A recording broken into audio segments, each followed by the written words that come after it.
Welcome everybody to Overwatch NECC Division 8 Northeast Grand Finals. Tonight we've got your Marywood Pacers against St. Lawrence University in the final. I'm Slappa here with Pretzel. Pretzel, how are we feeling tonight? I'm feeling great. I'm very excited. It was a pretty intense match. What is it, 2 weeks ago now? So I'm really excited to see what they've been cooking up in these past couple of weeks, and I know it'll be a great performance. Yeah, coming off a super great win 2 weeks ago. The Pacers are regular season. They went 5-2, getting the third seed in Northeast B. St. Lawrence, though, on the other hand, a perfect regular season in Northeast A. They went 21-0, didn't drop a map, and then kept that streak going to the quarterfinal. Last night, actually, they had their semifinal against Williamsburg University. They won 3-1, so dropped their first map of the season in the semifinal, which is super impressive stuff from St. Lawrence. But the Pacers looking to try and make them lose 4 tonight. It's a best of 7, so first team to 4 map win will be the champion and auto call to nationals, which will be in the late spring semester. And I'm excited. So we do have some new cool graphics and transitions. I thank everybody for those real quick. It's Jairi Lee, Minji Lee, and Jisoo Kim. So thank you very much for designing some super dope stuff. We will try and showcase all that on screen tonight. Starting lineup, looking like going to be Zethox, Grimza, Jayla, Icy 98, and Joss for the Pacers. And on the side of St. Lawrence, we are going to be looking at Favored, it's Turtle J, Blackjack, Kushinada, and Yashi. So it should hopefully be a good match. Both teams coming in with a lot of momentum. The Pacers especially in a very dramatic Map 5 win last week, or 2 weeks ago now. Time has been flying by. It's in December already. It's fully Christmas season. As we are just waiting to get into this Map 1. Everybody's in the lobby, so hopefully should be getting into this pretty quickly. Praying for no technical difficulties, but highly doubt that will actually work out in our favor, but we'll see. So any predictions tonight, Ryan? I'm not sure. I'm hoping to see some of those Marywood ult combos. I mean, 2 weeks ago we saw a lot of synergy between Zethox specifically and Jayla. The Zarya ult into Tracer Pulse Bomb, Zarya ult into Reaper, Death Blossom, like a lot of those ult combos. Mm-hmm. So I think they have a really good synergy, and I'm excited to see more of those in this grand finals. Yeah, I'm excited to see if we can keep up the DPS diff. Last time out, it was Zethox and Grim's. Yes. Silent Eye. Second Eye is silent. Threw me off all of last stream. But it is Crimza. Yeah, them two were really outperforming the opponents' 2 DPS. So we'll see if that's able to continue. I think it is important for Marywood to get some momentum early. Talked about it last time out, but very, very new team.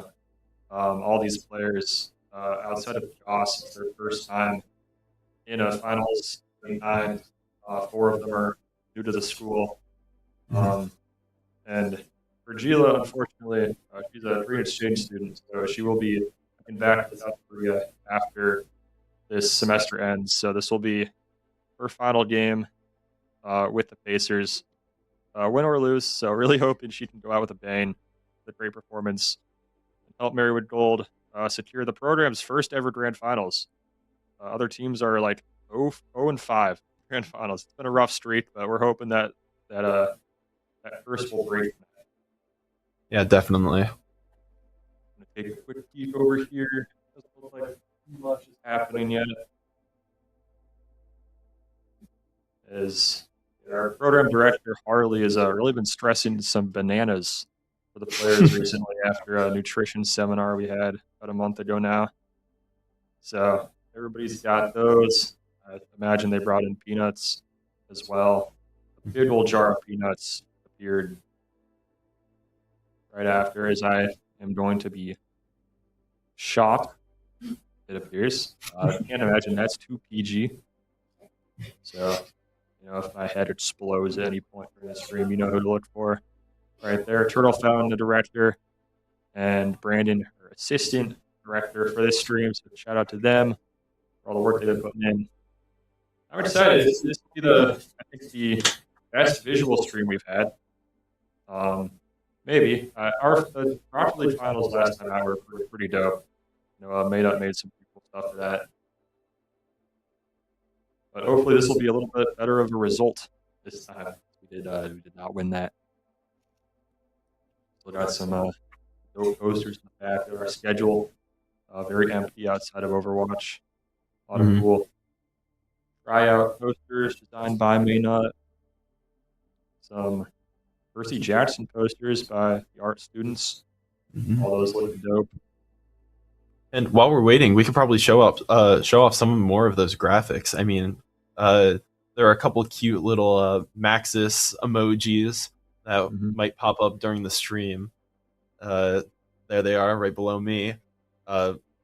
Great work by that team, really. I know they sit next to me in the Esports Center, and I'll constantly see what they're working on, and it's always so impressive what they're doing. Yeah, for sure. We've got a ton of super cool ones. I'm a big fan of Question Mark Fella here. He's a little confused. When will we use that? Find out, because we got some plans for that one. Got some plans for all of them. There's good old Noah sticker that came to life last stream after his camera froze. Was his face cam on just like that the entire stream?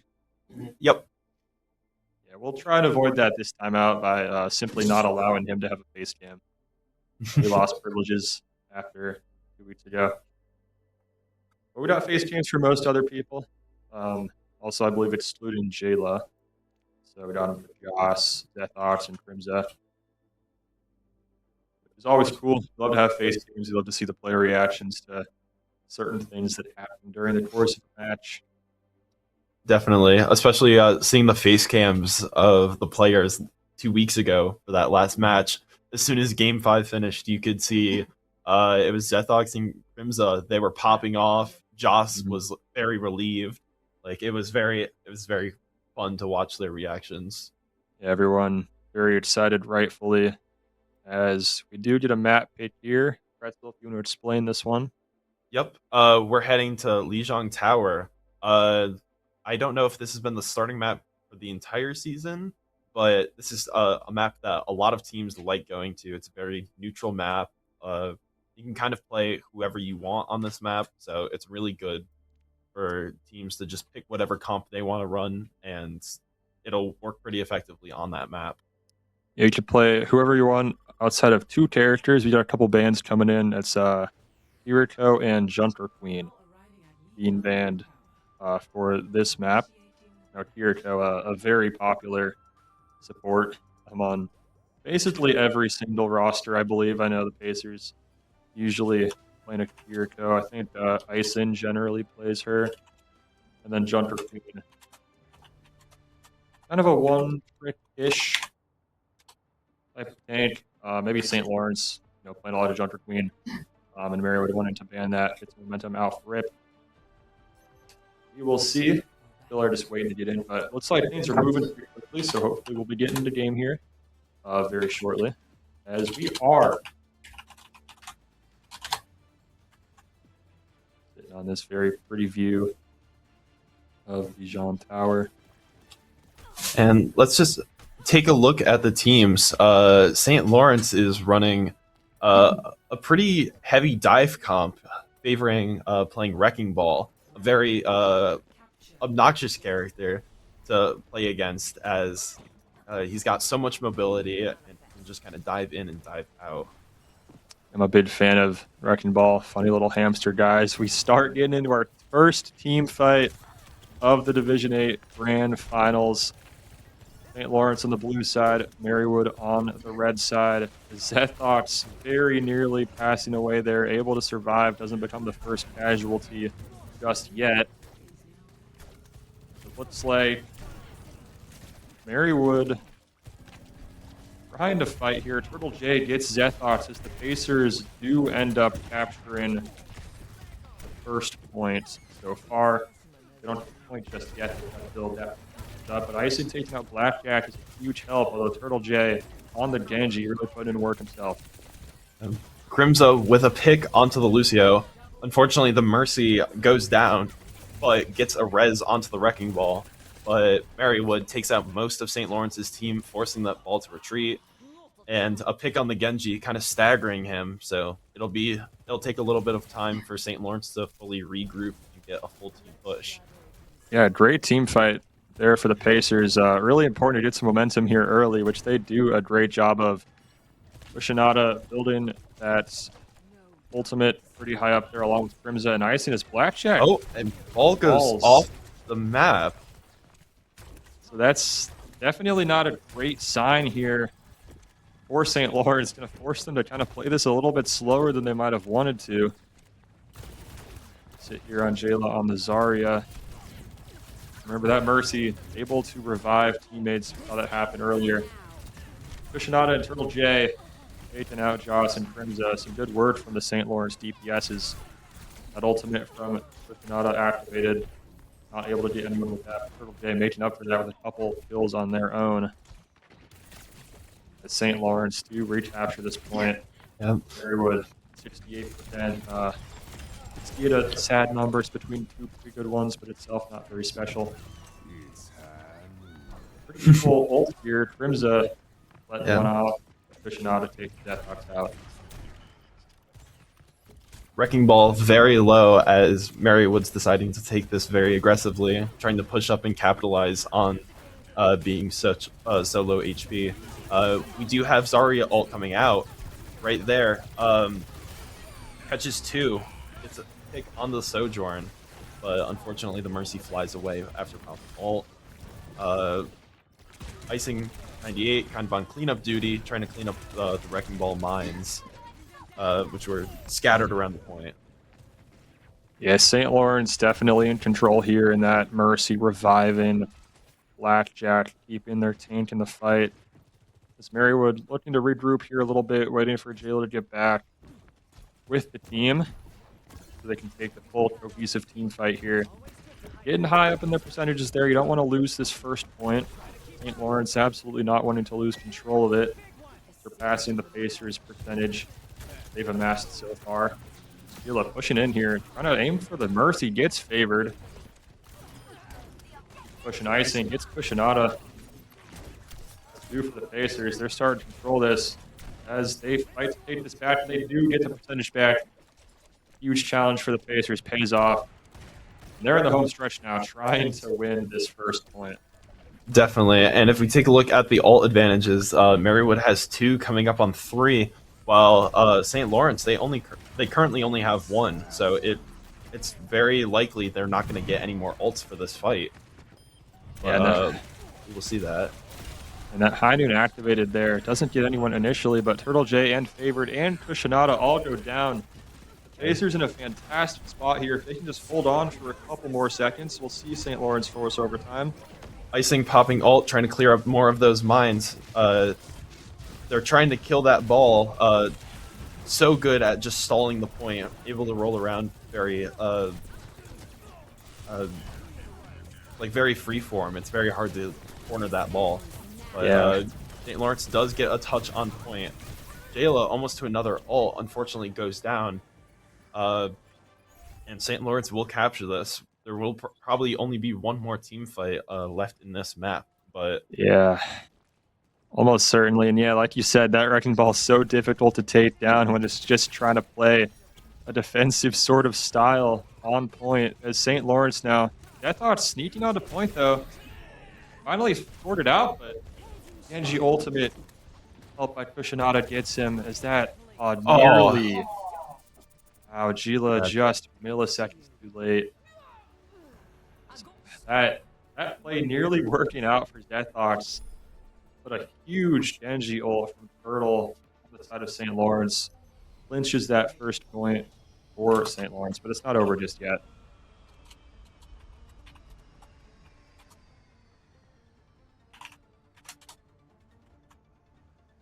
we now prepare here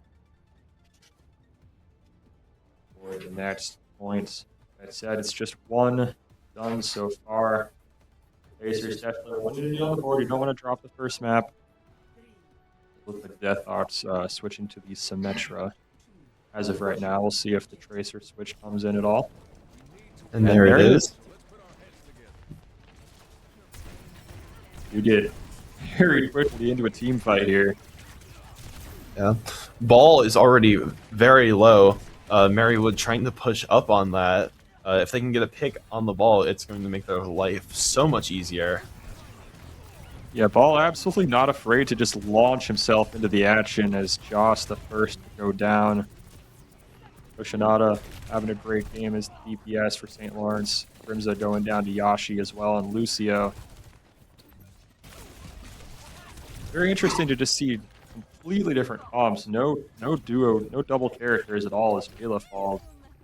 And St. Lawrence, again, taking early possession of this points. Saw what happened to Marywood, though. They were charging forward. Weren't able to hold it for the entire point. So we'll see if St. Lawrence can.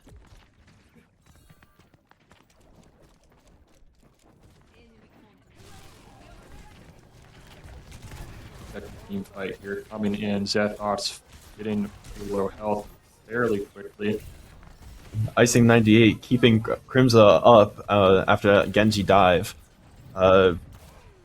Very good for Marywood having that having the Cassidy there, because Cassidy grenade will stop Ball's movement, so it'll really allow them to punish overly aggressive play.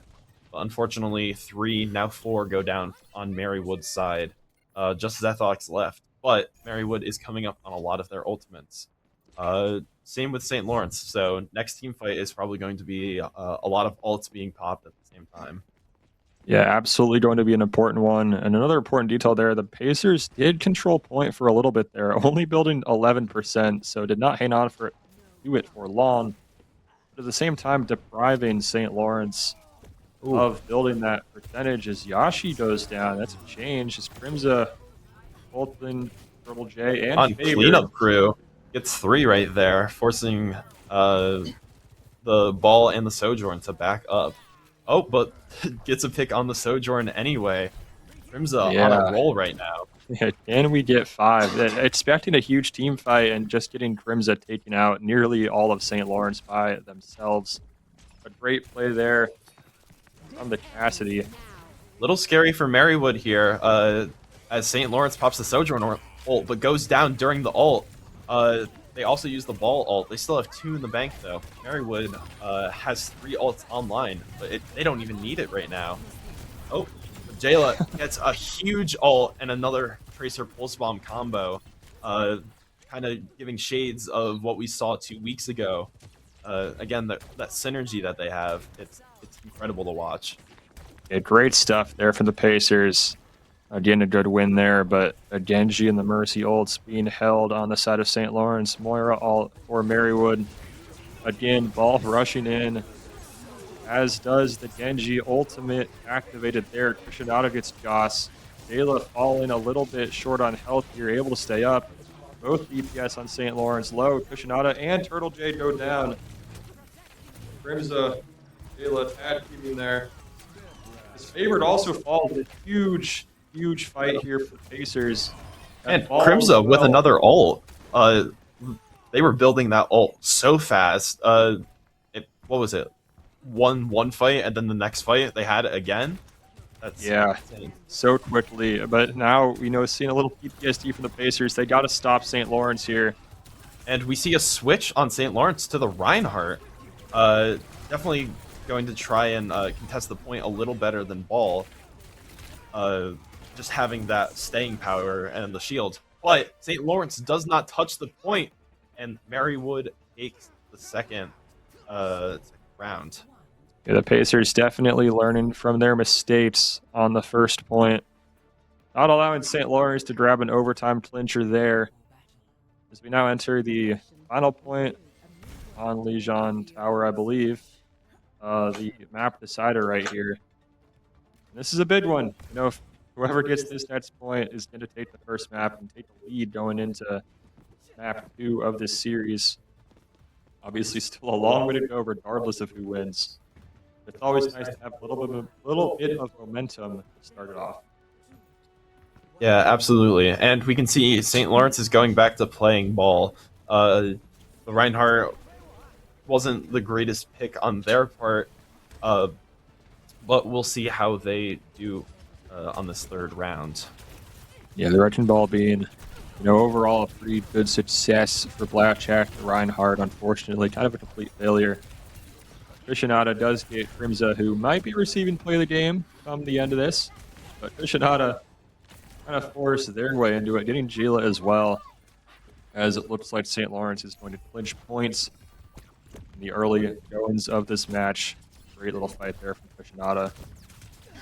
Pacers with an opportunity here to regroup. There is absolutely no pressure. But St. Lawrence only at 10%. They had a long way to go. No pressure to win just yet, but you want to get things going early. You don't want to leave it to the end. Absolutely. And Zethox almost had a pick onto that Lucio. Now the Mercy. Mercy does go down, but unfortunately Crimza and Icing 98 both go down. Couple trades there initially, but Krishnada having a great final point so far. I believe with a 4 or 5.0 KD, and even pushing that higher now with the kill on to Joss. Turtle J, Tequila, Crimza finally getting revenge on Krishnada. Might be a little bit too little too late for the Pacers. Krishnada 5 anyway by the Mercy. Crimza just taking some pot shots, trying to deal a little bit of damage where they can.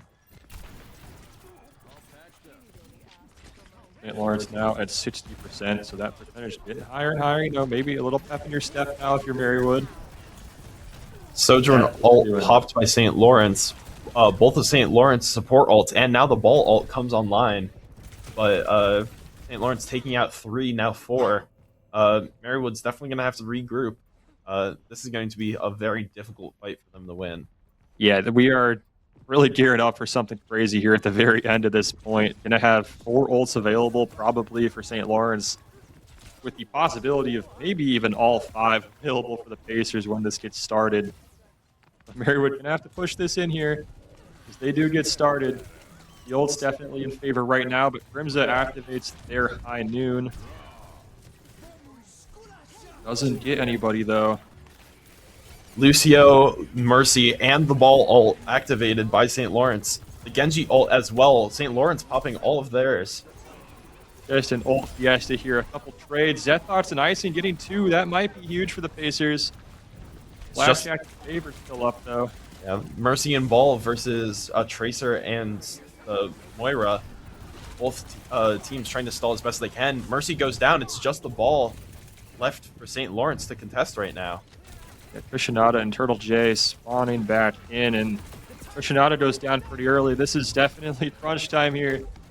If the Pacers fall off point for just a second, it's over, but they're staying on. They've got the numbers advantage for sure, and they do clinch point. Jayla with a switch to the Winston, probably to get back to point a little bit faster, and that definitely helped make a difference, helping Marywood win that fight.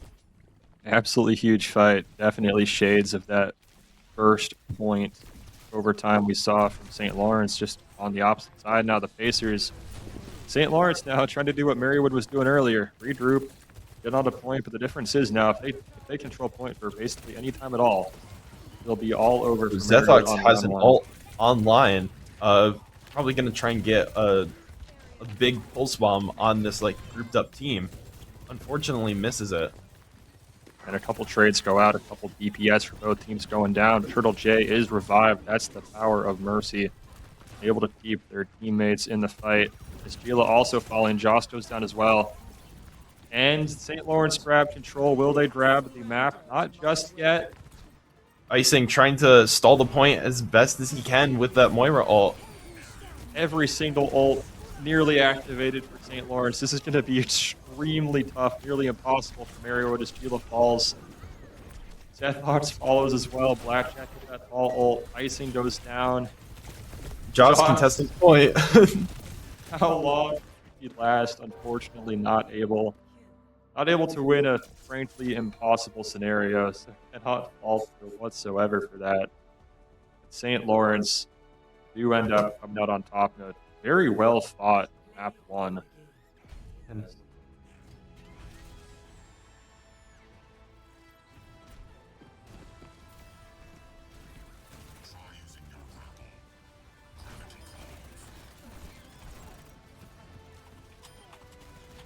There, one of our very nice transitions coming through on screen. Watching ball play, it's almost like they're playing a completely different game. Like they're playing a Spider-Man game or something. They're swinging around yeah, everywhere.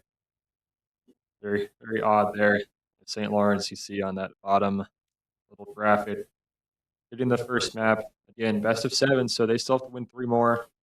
The Pacers, a long, long time to lock in here and start going, but definitely not a bad first round for the Pacers. You do take a loss, but it was very close, and we're not really sure who was coming out on top in terms of bans or the map pick as well.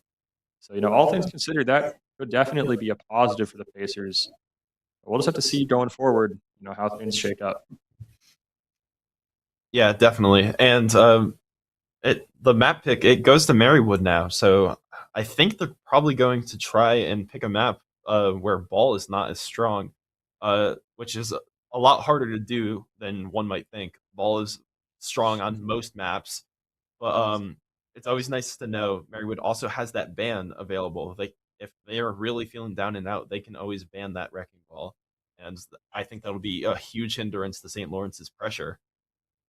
Yeah, possibly, but we'll have to see what that Junker Queen possibly does because I imagine that was maybe the Pacer ban, that Junker Queen. I Probably. imagine so, that might bode that, Blackjack's played a lot of Junker Queen, very, very talented on that character, but still has Ball as a pretty good character. I Hmm. feel like I remember, the gold team mentioning that Junker Queen for St. Lawrence was very good. And we'll sit and wait and hope not too good. They're not going to be soloing our Overwatch team. But I have a lot of belief. Very close match once again. It was going both ways. The Pacers, fighting for their life on point 3 and getting it for a little bit. Unfortunately, wasn't able to hold it the entire time. But still, a good fight. A lot of good fights for both teams. We are just still waiting here to get into the next one. Probably take a little bit. It's going to be a long night, folks. Best of 7. It's guaranteed to be at least 4 maps with the possibility of 7. We went 7 in the last grand finals for Overwatch about a year ago. Exactly. Unfortunately, that going not in Marywood's favor. A lot of time for this one to go in Marywood's favor. We wait a little bit. So far, no information just yet. As me and Turtle Fountain did a little month of the year tier list last night. Our top 2 months, I think, were May and June. I think we Hmm. decided on maybe May and October. I think it was May and October. Yeah, June was an A tier. I can't even remember what else. January was C tier, and February was dead last. Sorry, February. Um, you've got Valentine's Day, but that's about it. Also, Yeah. a weird month with 28 days Yeah, usually. it's got that leap year. It's a little unique, but Yeah, it's still. I don't know. I don't know if being kind of special once every 4 years, really gets you over any other month. To be completely honest, when the That's when the totally weather's fair. really not, doing too well in February. January's got the new year. That's about it. It's also kind of depressing, but is what it is. May and October though. Shout out October. What a sports month October is. Absolutely elite. Yeah. You got postseason baseball. NFL's in full swing. You're getting the NBA and the NHL started. Absolutely brilliant. The Premier League is playing in October. You got everything. You've also got Marywood Esports. Every single team running through October. Only one remaining. This gold team. We've got 3 more lives left to lose. Well, 2 more lives left to lose, and they can still win. If they drop this 3rd one, unfortunately, things are gonna come tumbling down for them. Sit here, wait a little longer. Still nothing on the side of anybody, although Turtle Fountain scribbling some things down in a bit of a marker. And it is a little difficult for us to keep track of what maps are picked and the characters that they are banning because they're no longer doing it in the game chat. They're doing it in the NACC specific chat. So we don't know much until that information is communicated to us. Yeah, Turtle Fountain will, is the messenger, the director and the messenger, come on with other things. On Wednesday, I believe it was Wednesday, was the Christmas tree lighting. Unless I'm geeking Yes. and it's Thursday, but I think it's Wednesday. It was Wednesday. And it's interesting because I'm a senior, Pretzel's a freshman. It was both of our first times. I'd never gone, but it was a cool experience. We were on the second floor, had a nice little view. Did have to stare over Emily's head, but she's not that tall, so it wasn't that difficult. I told I'm gonna you get next to me. I'm gonna get hit here. You're not. I can't say I'm not all that tall either, but it's okay. You don't need to know that. Where's my throwing ball? It was so sick. It's Lisa over, Lowry. it's over here, Emily. Yeah, I found this one. This one's sharp. Oh. I'm again abused by that ball for the second time in as many streams. But yeah, Christmas tree lighting was fire. Live reindeer coming in. That surprised me. I was so I was so shocked. I was like, oh, okay. Yeah, shout out President Lisa Lowry for making that happen. That was super cool to see. A lot of snacks and refreshments that I unfortunately couldn't take part in. Had to get over to the gym, broadcast a basketball game, which the Pacers did win. Very close one. The women's basketball team over Elmira College. We thought maybe they weren't gonna finish it off, but they did. Um, Very close game there. As a little transition here. Matt picks Kings Row, another staple in Marywood's little lineup of maps they like to go to. Their characters, they just really like these like tight corners that Kings Row offers. So I'm excited to see them play on this map. Yeah, and as we get our character bands, the Marywood band pick is Lucia, Mm-hmm.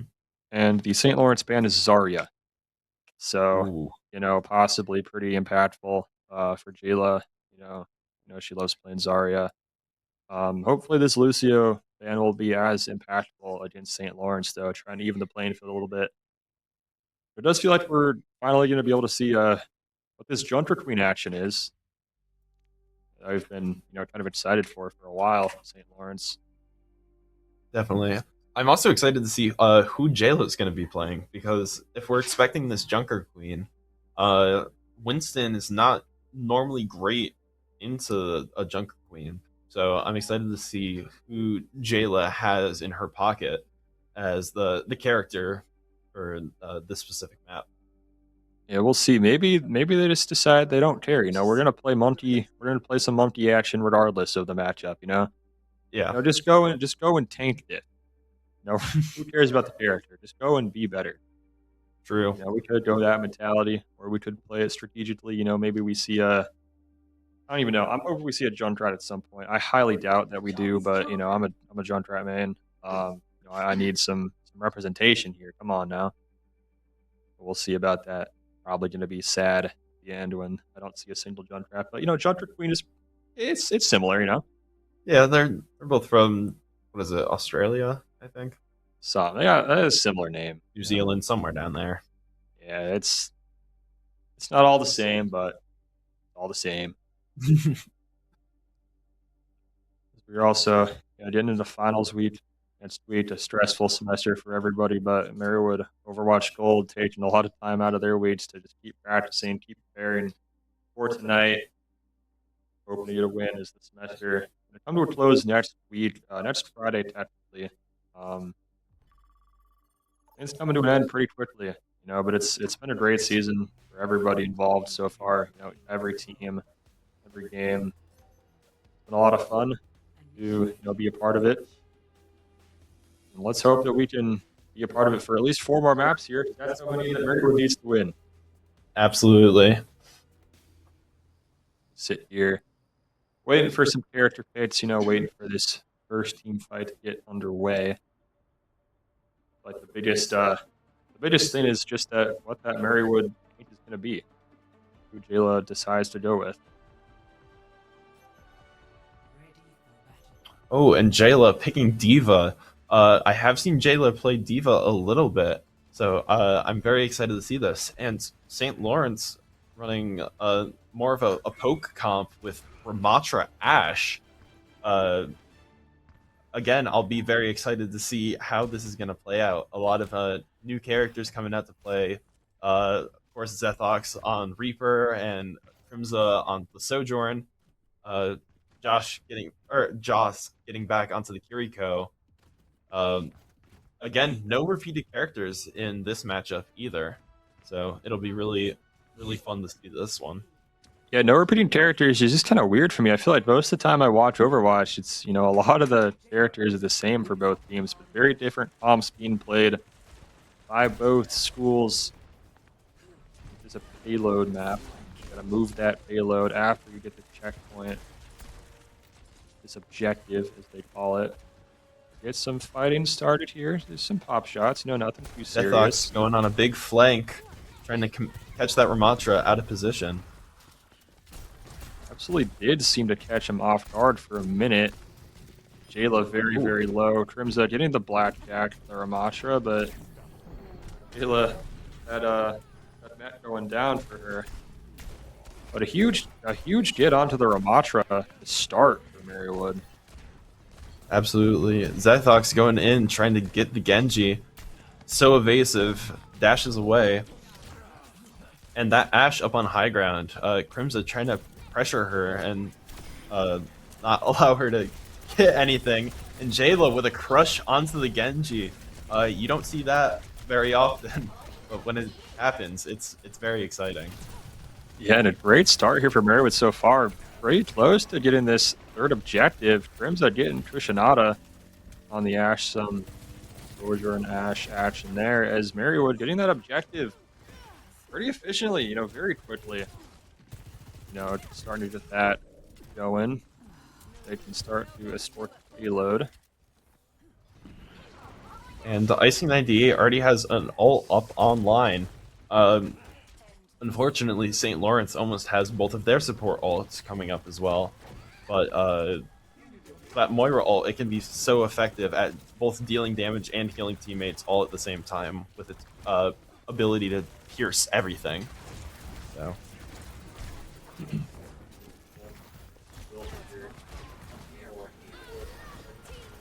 St. Lawrence popping the Brig ult. Very hard for Marywood to kind of dive in what they want to against Brig ult. It's very strong. It's Turtle J with a pick on Zethox. Marywood forced to back up, but 4 ults online. Jayla coming up with a 5th soon. So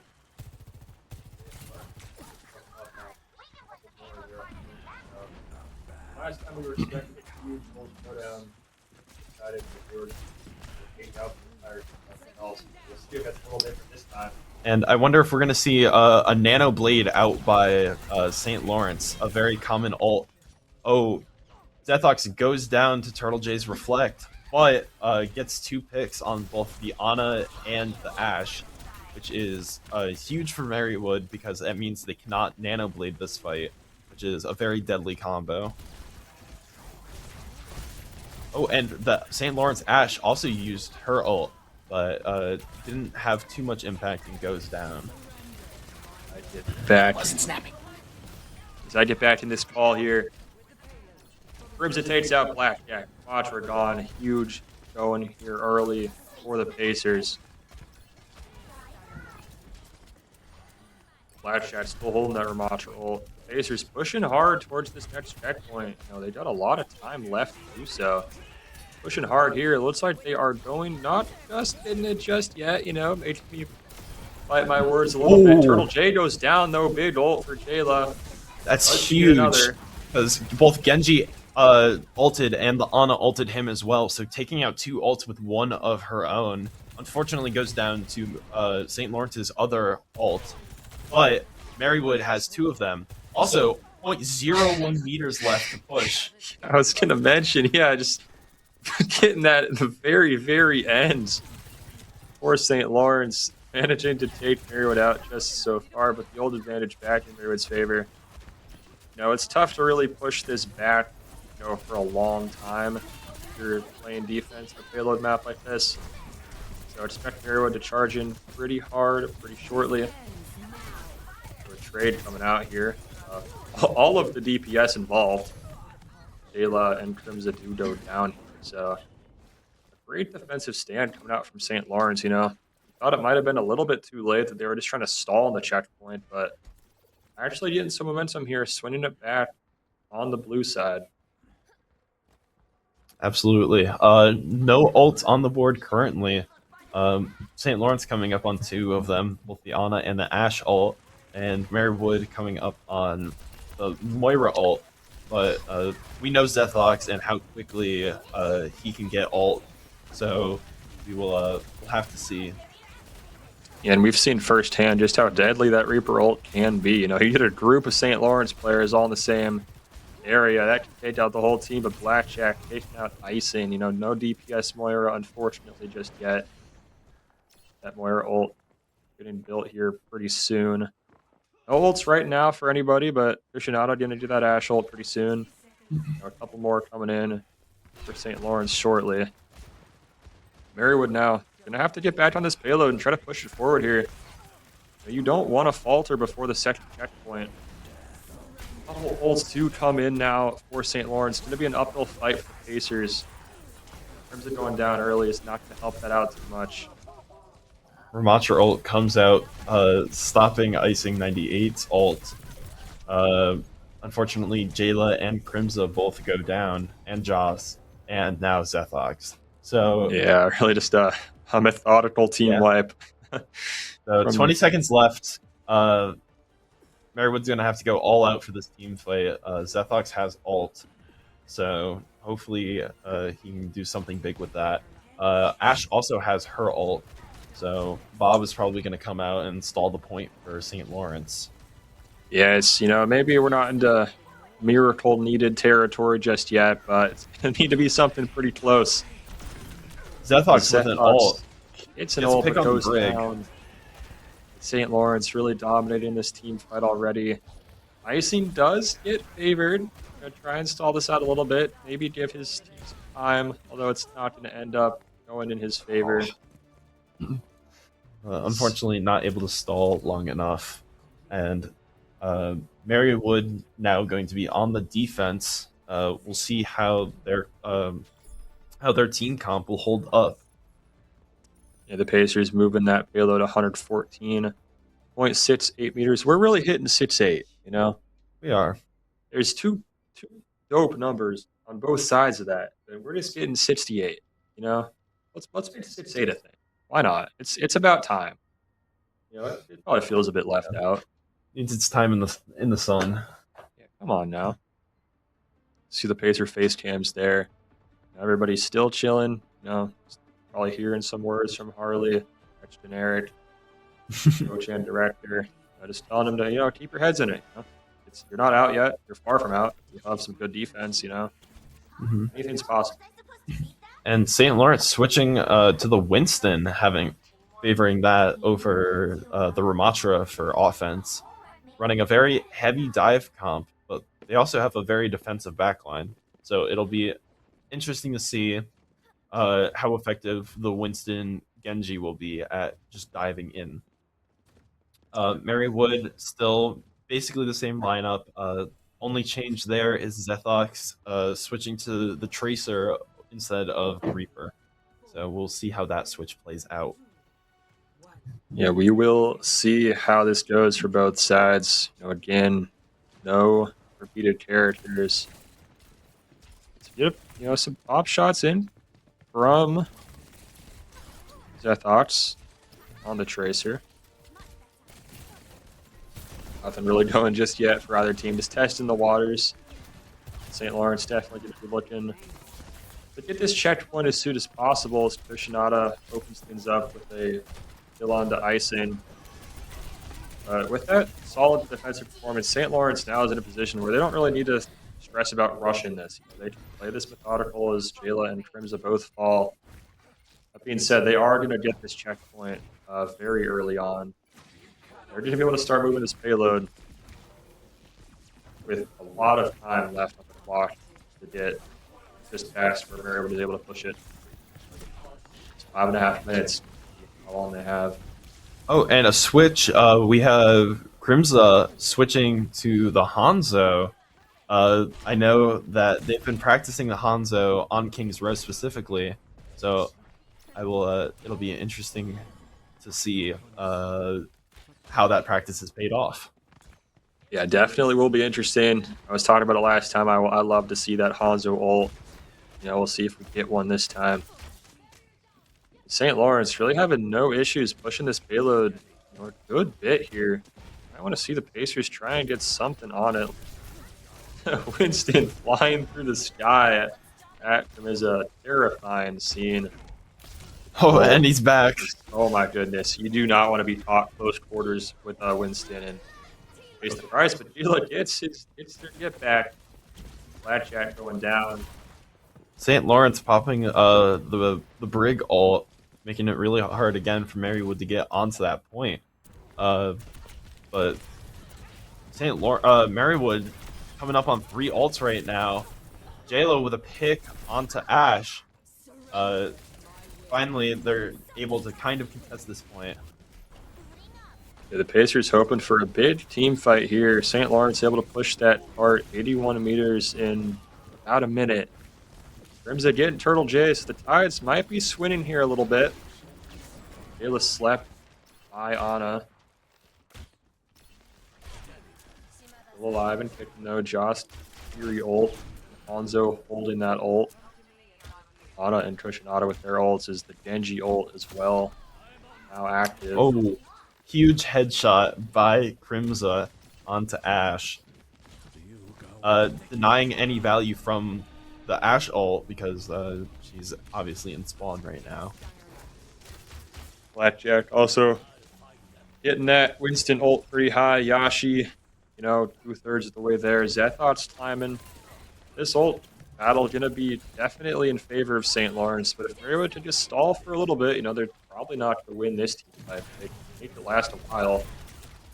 An Ash ult activated for St. Lawrence. 3 others in the wait-in. And a Winston ult by Blackjack. He's very low right now. Hopefully Marywood can capitalize on that. Crimza, another pick onto the Ash. A stick by Zethox onto the Ana. Even though they were down ults this fight, they seem to be holding their own pretty well. Unfortunately, Genji getting 2 with the Dragon Blade. Zethox does take Yashi Jayla out of the mech though. Turtle J takes out Joss. Jayla gets the ult, activates it immediately. Give me a bit of a lifesaver there. We'll see what happens here. St. Lawrence again starting to push this payload a little bit farther. Zethox does fall here. And hopefully a big ult by Jayla. Doesn't get anyone, unfortunately. Maybe gets a crush. Nope. But also St. Lawrence switching off of the Ash and in favor of the Sojourn. Probably tired of getting completely destroyed by Crimza. Icy98 with a pick on the Brig. Unfortunately, the Diva goes down. Couple gets here for Pacers. Turtle J, again, being a real thorn in Marywood's side. Takes Crimza, but pays the price for Icing. So overall, a pretty positive fight here for Marywood. Definitely outmatched in terms of ults, but able to survive that. They can try and stall a little bit here. Make St. Lawrence sweat a little bit here. Definitely. And St. Lawrence had all those ults, and the only thing to show for it is 9 meters about. And they lost 2.5 minutes of time. So definitely in Marywood's favor right now. Zethox coming up on a pulse bomb soon. St. Lawrence, their highest is only about 80% right now. Yeah, and that player falls to Zethox. He's got that pulse bomb now. Whenever he wants to use it, Oh, it gets blackjack and great stick on the favored. Ana. That's a humongous play from Zethox. Jayla gets Trishionata, and St. Lawrence going to have to regroup once again. And now it's crunch time. Got to get this payload moving. You know, they can get a lot of momentum pretty quickly if they are able to, but they've got to win a fight first. They haven't been able to do that for the past 3 or 4 minutes. Zethox not aiming to let that start now. Yeah. Looking at the ults, St. Lawrence, they have the Brig ult coming up, or already up. And then both DPS ults. So it'll be definitely a tough fight. Hopefully, Icing 98 will be able to help mitigate the damage they can all deal using Moira ult. Huge dragon by Crimza, getting a pick on the Sojourn again. Jayla with a kill on the Ana. And Turtle J getting one with that ult. Jayla gets Turtle J back, though. Crimza also falling in the midst of that.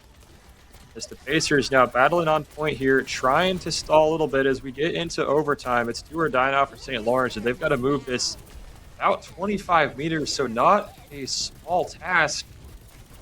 Pacers really just trying to keep Jayla going for a crush, gets 2 with it. A huge play by Jayla. Absolutely massive for the Marywood Taint. Gets a couple out. And gets a third. Still fighting this. They've got a Taint still on point here. Icing falls, but Crimson gets Turtle J. Genji goes down. It's just the Winston left. This falls and he gets down. off point. Marywood takes map 2. I think that's doubling St. Lawrence's map loss this season. So, it is. That is just the second they've taken all year. Pacers loving Winston just walking off to that point. Marywood survived. It wasn't looking too hot after the first payload round. You know, only going 114 meters, but that's more than good enough when St. Lawrence only manages 90. yeah, definitely a great performance by Marywood there. They have to be feeling great after that.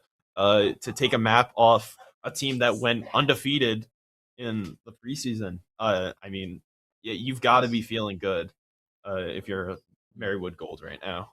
Yeah, absolutely, definitely are. You know, we heard a big commotion outside when they won that. It's well deserved. It was a really great play there from Jayla. You know, kind of a game clincher, regardless of the Winston walking off. You know, regardless of anything else, Jayla, huge play. Get that momentum swung back to the side of Marywood. You know, you think maybe with a couple ults from St. Lawrence, they were going to be able to try and force overtime. You know, try and force some crazy thing to happen like they did map 1. Didn't happen for them then. Pacers, you know, still learning from everything, and such an inexperienced team. Just each subsequent map, they're going to be more confident, more experienced as well. You know, they've been involved in some pretty stressful maps so far. They've both been very close. Yes, absolutely. And if you're St. Lawrence, I wonder how you're feeling right now. I mean, obviously this is grand final, so you're going to be going against a good team, but losing a map this early when you were on such like a dominant tear throughout the entire season, it's got to be feeling like a little nerve-wracking because you're tied up right now, and especially that you lost that map to a Diva Crush, losing 2 players to it. It's a very like kind of demoralizing thing. Definitely is. I'm just trying to do a little bit of research here first to see how it went for them in the semifinal. Still wait here. And looks like they did drop map 2 in the semifinal to Waynesburg. So got map 1, lost map 2, and won maps 3 and 4. So it is definitely not something they're super accustomed to, but this exact thing it played out yesterday for them. This semifinal only played yesterday, which definitely noteworthy. Gives them a lot of momentum coming in where the Pacers have been not on break. They've been scrimming, they've been practicing for the last 2 weeks, but haven't played in an NECC match for a while. And St. Lawrence getting that experience just yesterday. Definitely something to take note of. Still haven't seen that Junker Queen. No, maybe I was misled by how. Oh wait, was it the Junker Queen 2 weeks ago? I don't know. I'm not sure. I just saw that ban on Junker Queen off rip. Hmm. So it could have been. But we'll see. If the JT was disappeared again for the next half. Maybe Kings Row isn't a map they like to play Junker Queen on, so we'll have to see. Maybe they should have.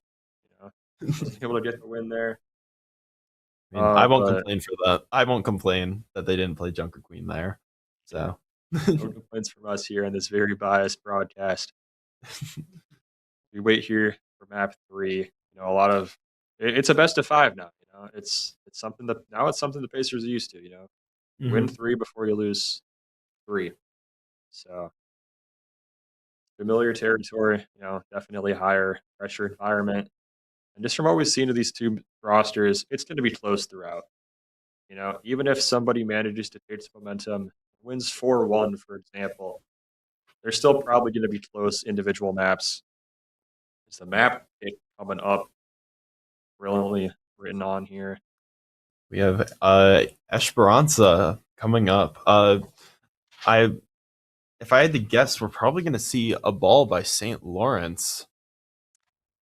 Well, we will not. Oh, Because Marywood ban is going to be ball. St. Lawrence banning Reaper. ooh, So yeah, good bans by both teams. I mean, I was expecting the ball on this map. It's such a map, or it's a great map for ball to just kind of dominate on. So Marywood definitely realizing they're going to want to run ball. Let's just ban it out of the way, not allow St. Lawrence to have such a strong pick onto the map. yeah, a smart decision there, but also probably a smart decision for St. Lawrence to ban the Reaper. We see how strong Zethox is. But Zethox, he'd play anything, on that Tracer. A lot of options there, presumably for both teams. We've even seen Zethox on the Genji, I believe. So definitely a lot of picks there. I'm wondering if St. Lawrence is going to be running the Winston again. I mean, it didn't quite work out for them second map, but Reaper is a really good counter to the Winston. So we might be seeing the Winston come out again, or maybe that Junker Queen that Marywood was a little worried about in the first map. Yeah, possibly. And this elusive Junker Queen that might not even exist. I might be entirely and completely wrong. But if we see her here, maybe we finally see the long-awaited Junker Queen. And honestly, it's only right to put Junkrat. As a little. I think it's only right. And do we get her? We do. There it we is. We get back on Junker Queen. So I might not have just been imagining things. You might be able to finally see this mythological Jungle Queen. Junker Queen. Jungle Queen. That's a new character. It seems like Marywood running a pretty conventional comp that they like running. Zethox and Crimza on the Tracer Sojourn, such a strong DPS combo. We've seen them do amazing things with this comp in the past. So. As we finally see a couple repeated characters, Sojourn and Kirito. Maybe some 1v1s there. It's always fun to see that. Also, Jayla opting to stick with the Diva instead of going back to the Zarya, even though she's unbanned. So I wonder if Jayla is just feeling a lot more confident in the Diva right now.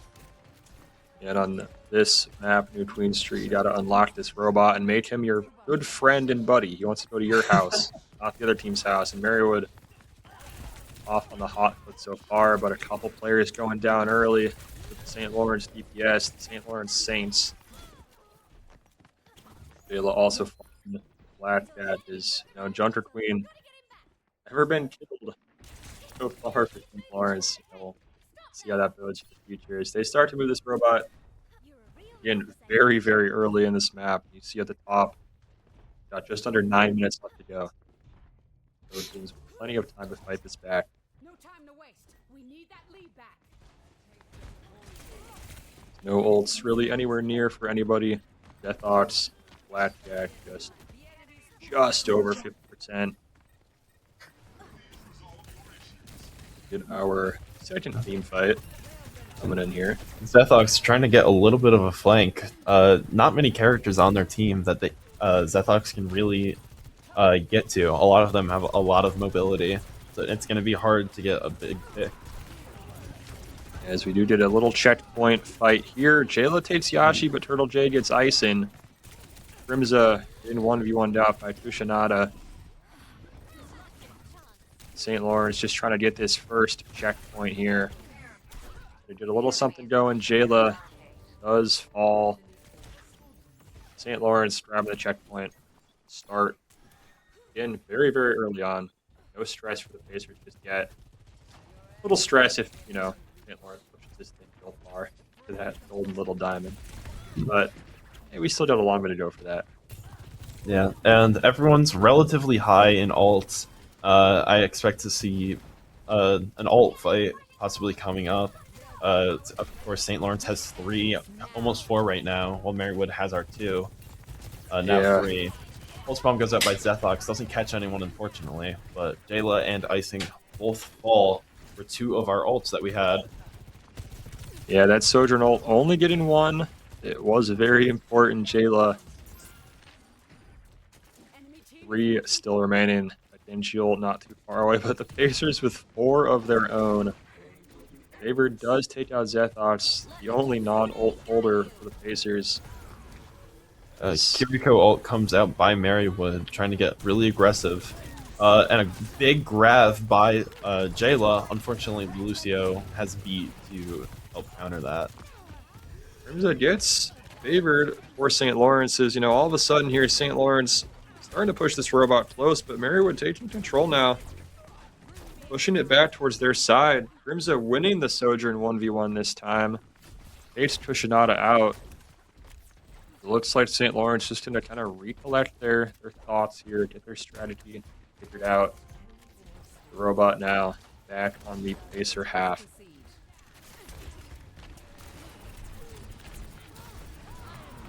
Fight, though, still raging on.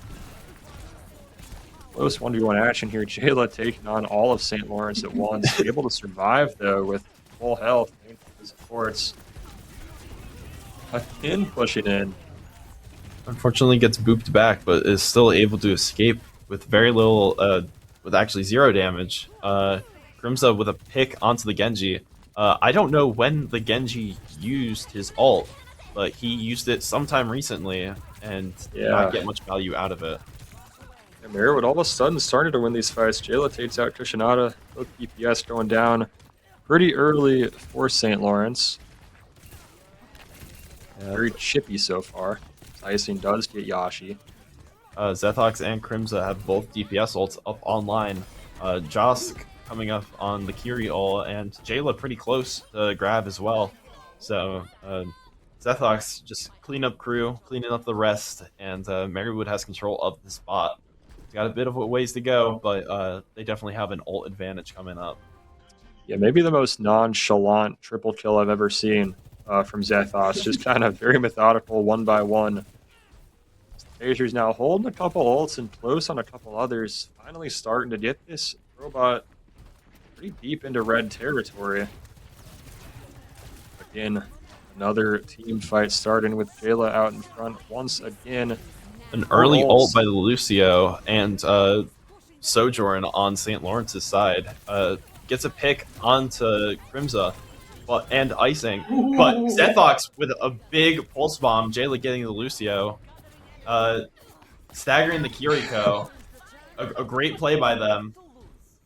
Yeah, really kind of trades coming out for both teams, but Marywood definitely coming out on the positive side here as they push it 110 meters and counting now.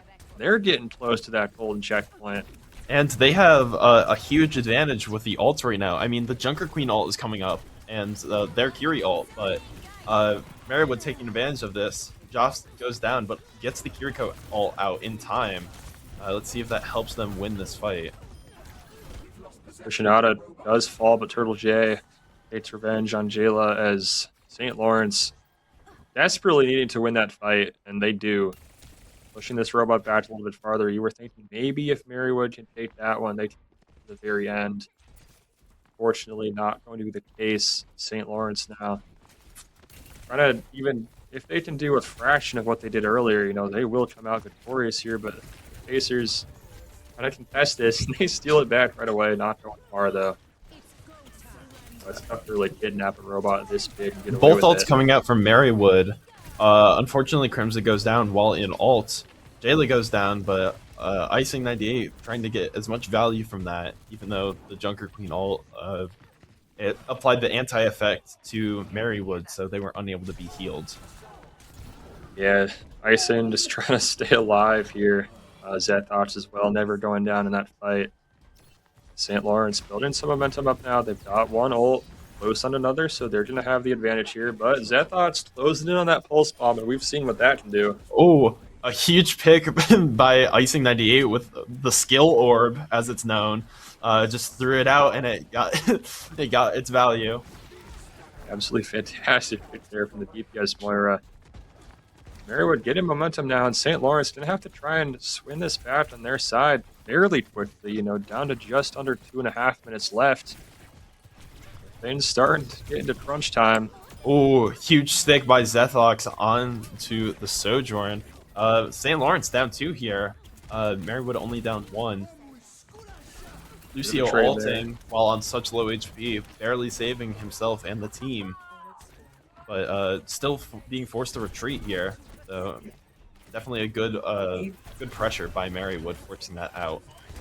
Absolutely, it is a little bit scary seeing those ults being held for St. Lawrence as another contested fight here. St. Lawrence coming out on top as Zethos goes down, as well as Ison. That Junker Queen and Sojourn. Everybody's joining in on the fight now. Yashi at Trichinata once again. St. Lawrence convincingly winning that team fight.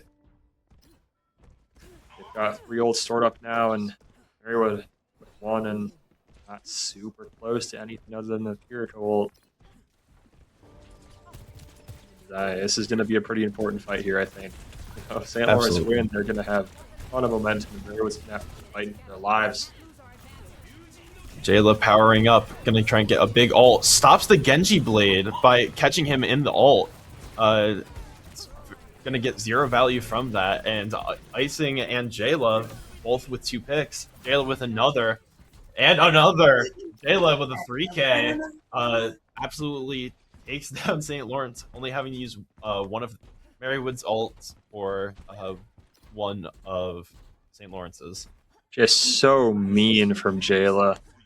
Taking out 3, completely stopping any and all momentum they got. And St. Lawrence, if they want to win this, they're going to have to push it in overtime. They've got the ults to do it, but so does Marywood. Look how the second half of this new Queen Street's been going. Marywood, not easy to take out in large groups. Black Cat does hit Joss. Paper falls, but not a trace for Jayla. That ain't a big part of Marywood's game plan. Trichinata using that ult. Doesn't really get much out of it. Does get a kill, but not too much outside of that. Yeah, 1 ult on St. Lawrence's board right now, coming up on the Lucio ult too. Marywood forced to kind of save their ults to try and take them down. Icing with a great dodge on the Junker Queen ult. Both Sojourns on both teams go down. Jayla goes down to the Junker Queen, and Joss goes down as well. Icing 98 hanging on like 3 HP right now. Goes down as well, unfortunately. Zethbox gonna try and get a last-minute touch. Hopefully it's enough to hopefully it's enough time for the team to get back. Yeah, the Pacers in a rough spot here. They got to just try and touch individually. Really playing in favor of St. Lawrence right now. Crimza on the Genji, definitely a fast character trying to get back to the point to stall. Jayla already back as well, and we have basically our entire team there except for Crimza. 0 ults coming up on St. Lawrence, other than the Genji, but if they can get him before he can pop his ult. We saw some magic earlier from Jayla. Goes down there. 1 still left. Zethot's fighting for his Huge life. pick and a stick.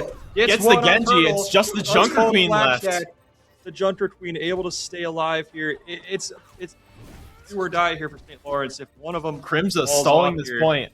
It's all of Marywood versus this Junker Queen. If they go down, as but they do Tracer get some and Lucio help. show up just in time for St. Lawrence. This- It's still a very close fight. It can go any way right now. Jayla with the Absolutely. grab catches the Tracer, gets the Tracer. It's so close. Blackjack with the ultimate here does get Joss. Icing gets their ult. Pops the Everybody's ult. here. Gets a One pick goes on the down. Genji. It's anybody's game here. Gets a Icing pick on the gets Lucio another. as well. Yoshi St. Lawrence down falls. 2, Jayla down gets 3 right favored. now. I It's mean, just the this Tracer. is- The Tracer's still coming back from spawn. They just got to get this Junker Queen. It's- And they win the fight, taking map 3. By the skin of their teeth. Marywood clutching up. What an intense last fight there. Icing 98. Very deserved play of the game. We can Absolutely. hear Overwatch Gold's going crazy out there, and we can see that there he is, Icing 98. We can see some popping off happening in the player cams. Truly a very intense fight to end map 3. Absolutely. That was anything could have happened at any time there. Junker Queen trying to 1v4 for seconds, and it was successful for a little bit, but Marywood, way closer on the spawn at that point. So just able to keep coming back. St. Lawrence eventually just faltering a little bit, and just great stuff from Marywood to even be able to regroup and to start winning that fight again after St. Lawrence had all that momentum going in. Just stop at Marywood, and we were talking about how St. Lawrence, they've lost a map before, they were tied before, but they've not been losing ever. Yeah. This entire season, they've never lost 2 in a row. They haven't lost 2 before. So St. Lawrence definitely on the back foot here. Definitely an unfamiliar position for them to be in. Marywood has to be feeling good. They've taken more games this set from St. Lawrence than St. Lawrence has lost, or more maps than St. Lawrence has lost the entire time they've been playing. So Marywood definitely feeling good, and we know that for a fact from the noise coming from outside the commentating room. Is that Turtle Fountain peering out through the door, very visible on camera, just staring through the bottom there. I'm not sure what the. Yeah, don't know why she's kneeling. It's not a secret. You can definitely look through it. It was attempted stealth movement. Did exactly pay off for her. As we are going to be on a 5-minute break here from the games, probably about 4 minutes now. We are just going to wait for that to shore up real quick.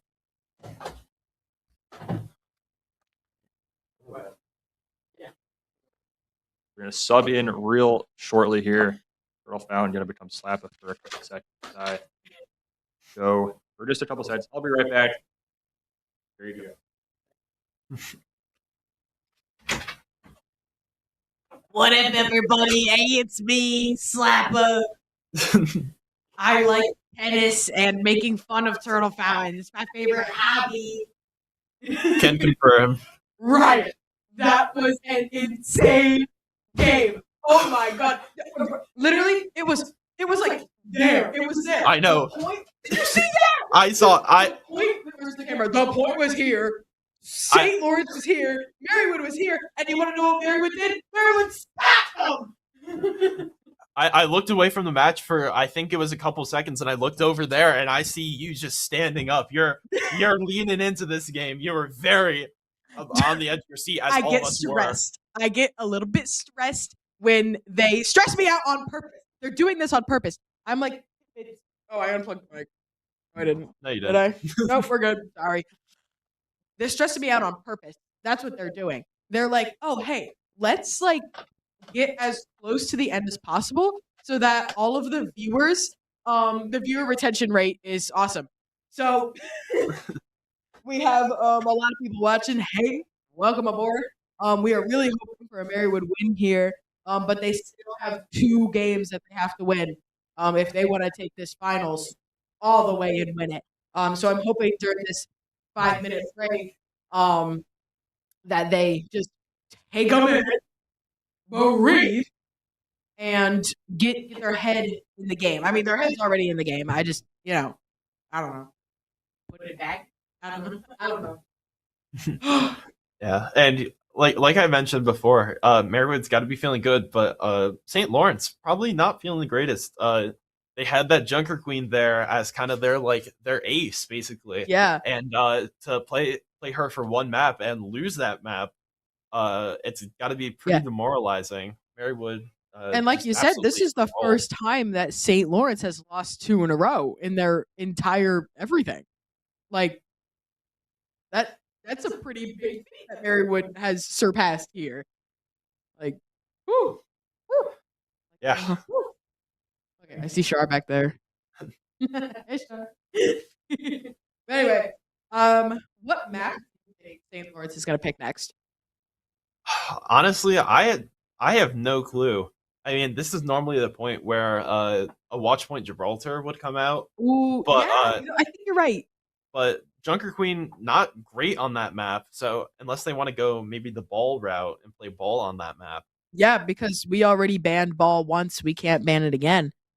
A little bit stressful. That is a little bit stressful. But honestly, we've seen Marywood lose the first map before and do a comeback. They did it 2 weeks ago during semifinals.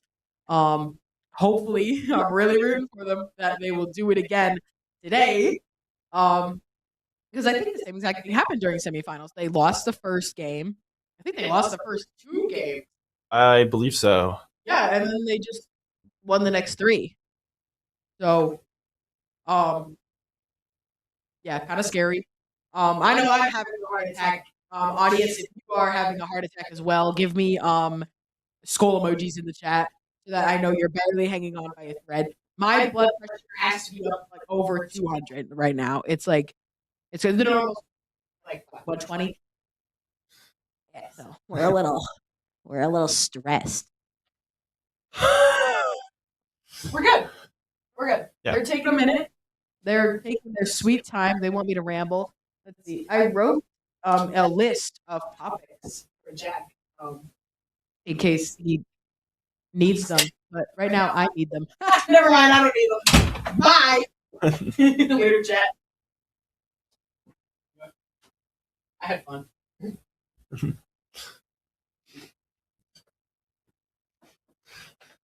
And finally, the real Slappa joining us. Slappy coming back to save the day from the very, very evil Turtle Fountain. I am so apologetic that I take a small break there. Subject you guys at home to lots of torments. But it's okay. We're safe now. We're back. We now wait for coming into map 4. We might not even be halfway done with this. Think about it. It's only been like an hour, 15 minutes. Not too long. Map hit coming up. Ooh. It's Rialto. The pick of Rialto. Certainly an interesting picture to represent Rialto. Not typically showing the spawn room, but Rialto going to be a really interesting map. I don't know if I've seen Marywood Gold play on this map this season. And if they did, maybe it was only once. So it'll be very interesting to see who they play and who the bans are. Yeah, the bans coming through. Marywood banning Winston. Winston unable to be played. And St. Lawrence pretty clearly not wanting what happened last map to happen again. No Moira for Ison. Oh, he's been de-Moira'd, unfortunately. I'm sure quite heartbreaking for him, but luckily that means for whatever the final match is going to be, IC98 will have that Moira for the fight.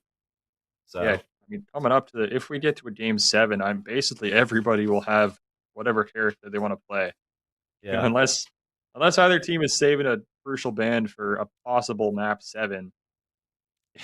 It's but I don't know because the only 2 left to really ban for Marywood are Sojourn and the Kiriko, but St. Lawrence also likes to play those characters. So it'll be very interesting to see what each team decides to ban here on out. Yeah, I mean, now you get to the really, I mean, Overwatch. It's very strategy based. You know, you gotta come up with a good comp, gotta have good tactics. But we get into the ban part of things where it's not really present in just normal play, scholastic competition. Sometimes you can't play who you want to play. Whoever you've planned on playing for a specific map, you just can't use them for that game. So it's a lot of adaptation necessary. We'll just see who's able to continue adapting what each team limit is put on them. Marywood so far, but doing a good job of that. Obviously, taking the last two, got a lot of momentum going in. But with this 5-minute break, not sure who called it. Gives both teams a lot of time. Really, it was Marywood calling it. Oh, and it looks like there was a mess up in the bans. Wait, it said Ball was banned, but I think Ball was banned last map. Yeah, Ball was banned So for New Queen Street. So I don't. I know in previous matches and stuff, you can only ban a character once, but I don't know if that changes for grand finals or if yeah, I'm not sure. Made a bad call there. Okay, so it is Winston is the correct ban. Accidentally said they banned Ball. As Turtle Fountain just give me a Tron.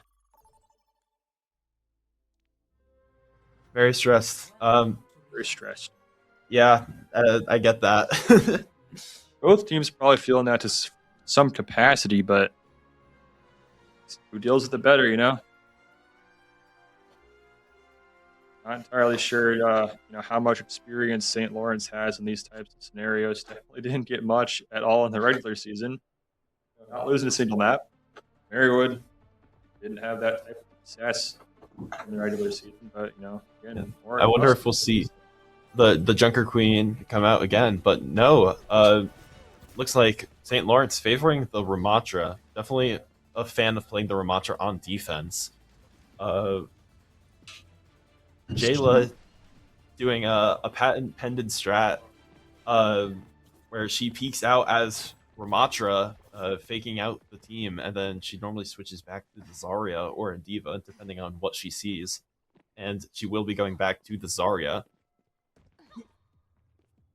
So we get little angry Max just coming in. Max just does not like cheap tactics like that, so never use those again, Marywood. Come on now. Yeah, Blackjack, true Ramatra lover. Staying on that. Well, let's hope that Zarya is a better choice here for Marywood. It's there, starting to move his payload already. Marywood on the attack, red, and St. Lawrence on defense on the blue side. Zethox trying to get a little flank on the Ramatra. Unfortunately, gets pressured out. Crimza with a pick on the Ashe. Crimza has had their number basically. It's just constantly getting a pick, first pick on either the Ashe or when they decide to switch to Sojourn. Yeah, Crimza really kind of owning Shinada so far. Turtle J, no slouch. Shinada really no slouch either. They've had their stretches of dominance in this game, just like every other DPS has. So Marywood doing a really good job to build those DPS and paint bolts. Ashe already nearly at 100% for St. Lawrence. Oh my god! And look at the Ana. That's just it. The amount of ult charge that she can get is incredible. Again, Ashe returning the favor to Crimza, getting a pick there. Marywood looks like they have an ult advantage, at least in the DPS, but St. Lawrence already has a support ult up online. Definitely wants to save that to combo with the Genji, but Marywood definitely looking good here. As we get into our first real team fight, maybe here, Zethox going down early to the St. Lawrence Ana. Jayla holding on to that Zarya ult for now. See if he might be waiting for these other ults to build for Marywood, and all of them are very, very close now. in the 90s or 80s. Crimson does fall to Turtle. Now a couple ults still being held on the side of St. Lawrence as they get some good momentum built here in this fight early on. So 2 minutes left to get this checkpoint. You don't have to move it too far. But you also don't want to leave it too late.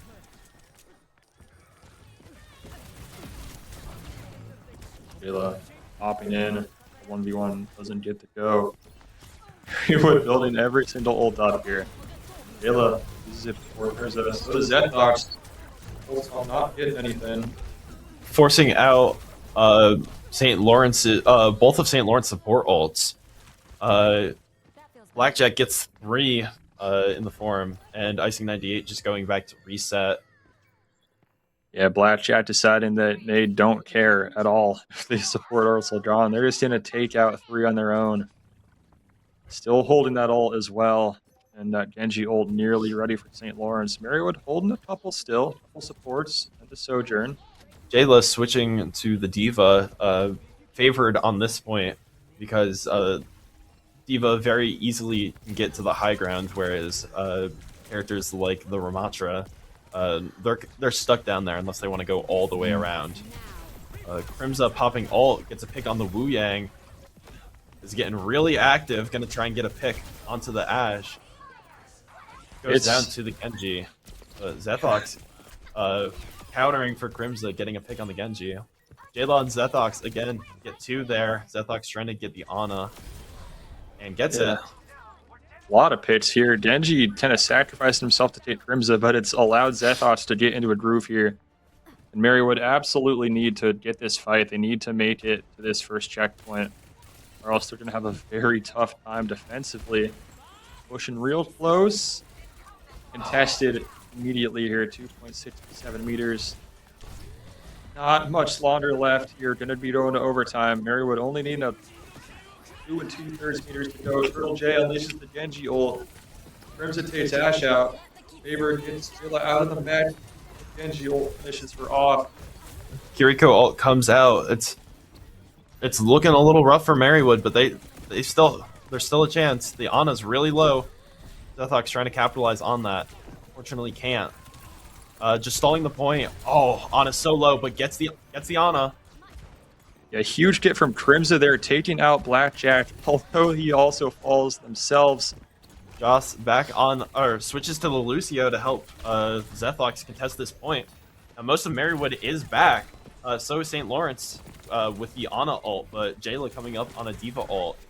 And we've seen how fast Tracer can get ult. We might see another Tracer ult this fight. Yeah, we might. We'll see. Marywood, a little bit of time. There's tiny little gaps of space. They move this about 0.7 each time. Just 0.71 now left. Crimson with the ult. Tracer nearly there. Ana gets one. Genji with the ult. Takes out Crimson. Deathhawk staying alive. Blackjack in a couple. Jayla trying her best as Baby Diva to survive. Unfortunately goes down. It's just Joss left as Lucio. And they unfortunately do not get the checkpoint. Still a great attempt by Marywood.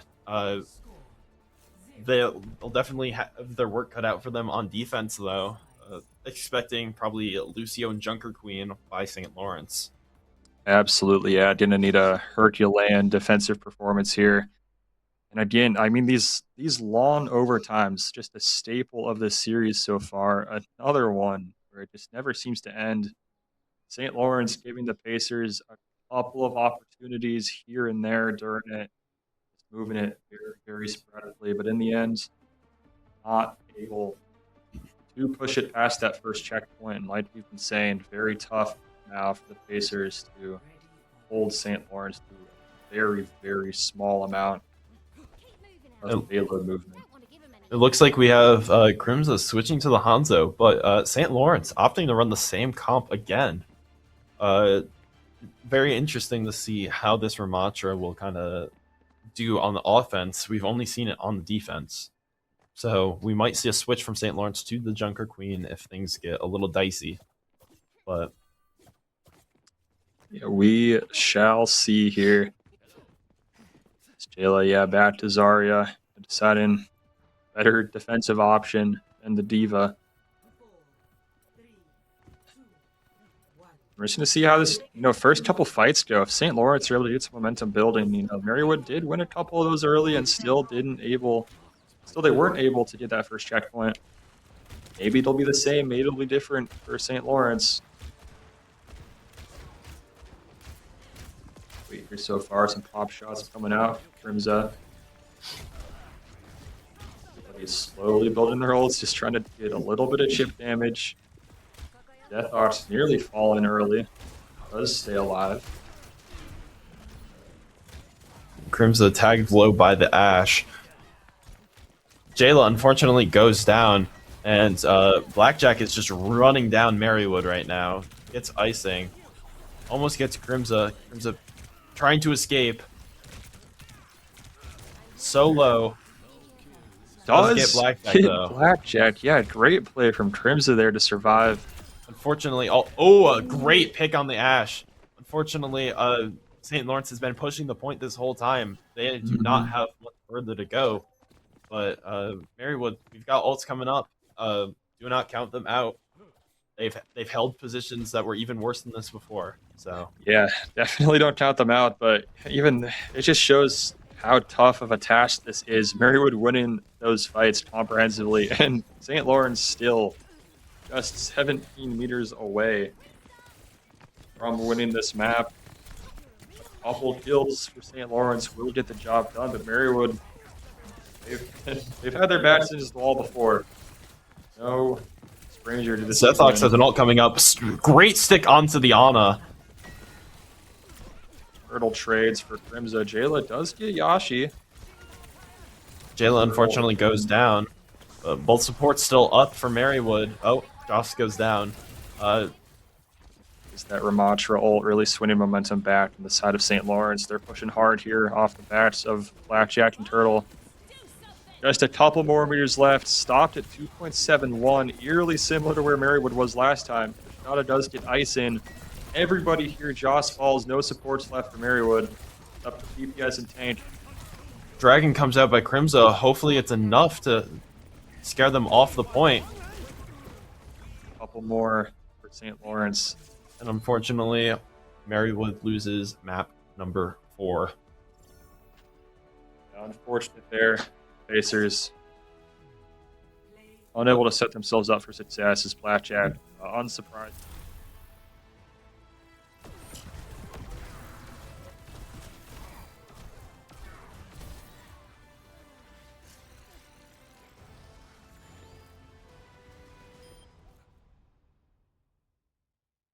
Who was just constantly pressuring out, pushing angles. So Moira will definitely be greatly appreciated in this matchup. Yeah, I'm sure Ison will feel very comfortable back on the main character. As we came into this, it's a best of 7. After 2 maps, it's a best of 5, and now it's a best of 3. You only need 2 more, but there's also not much room for failure. You drop another map, all of a sudden you lose 1 more, you're done for. So it's getting in to the stressful part of these long matches now. Game 5 was where Marywood won it 2 weeks ago as we go into yet another 5-minute break. This one, I assume, called by St. Lawrence. As that's generic on the last one. Maybe a little bit confused as a 5-minute break here for St. Lawrence. It wasn't a super taxing round for anybody. And Turtle Fountain once again trying to be stealthy, absolutely failing in every. You can see her hand right there. Way. It's a complete failure on all fronts. Yeah. As she goes. Sheepishly walks away.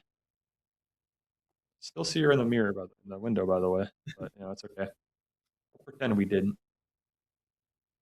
Yeah, I'm honestly confused by the 5-minute break call here. Honestly, I was confused about the call by X Generic for a 5-minute break. You would think you would want to keep up that momentum. I mean, you just won 2 games back to back. Yeah. But really putting St. Lawrence on the back foot. So definitely interesting calls by both teams. But then again, they're the coaches. They definitely know this game a lot better than we do. So there's something that they know that we don't. Yeah, I mean, assuming that's generic called it last time out just to get rally the troops back together, get the emotions calmed down.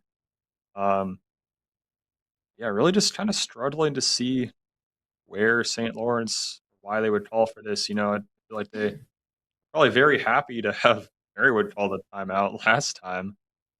Um, just such a really a dominant performance, especially defensively for St. Lawrence. Taking their own momentum away now. But we'll see what happens. I'm not sure exactly how many 5-minute breaks each team gets. I'm not sure if it's a one or just two. Kind of maybe assuming it's two because like you wouldn't really want to waste your singular 5-minute timeout this early on. We know you're going Mhm. to at least a game six. I'm also interested to see how what the rules are, because normally it's you go to one type of map, like you go to one push map or one escort map, but now that it's a best of seven, you can't just go to one map. So I'm interested to see if like maybe you have to go to all five different maps first, and then you can repeat them, because Mhm. then like say St. Lawrence wins next map, Marywood will get map pick, and they can kind of pick any type of map they want. So. Yeah, I imagine that is probably how it works. It makes the most logical sense, I feel, Mhm. before you can start really having free reign as to where you choose to play. We got some topics here. We got Christmas break coming up. It's very festive feeling. Hoping the gold team can get a final win to close out the semester and really go into Christmas break feeling jolly. Yeah, I know they've got the Christmas tree out by most of the players at the table that Joss and Icing 98 are at. Uh, Obviously, with the Peter Griffin Christmas topper sitting atop the tree, hopefully bringing them some good luck. Yeah, it'd be a winning finals would be a great present for sure. I'm sure all of them would highly appreciate. The Pacers never closing out the fall semester with a playoff win, unless you count the third, fourth place match, which it's I've played in one myself. It's bittersweet. You're playing the exact same time that the finals is going on. That you were once maybe just a goal or two off from playing in that, and instead you're playing in third place, which it's nice to win, get some points towards nationals, which very important in this new, more condensed NECC national setup that they've got going on. That's where Waynesburg currently playing in after faltering yesterday. Waynesburg, a good friend of Marywood, both Pennsylvania schools. I've got a lot of experience playing Waynesburg, a lot of it positive, thankfully. Waynesburg and Marywood being the same. Northeast B division for Marywatch. That's what we call the green team now. Just Mary Watch and then Marywood Gold. Watch. Uh, Still is waiting here a little bit.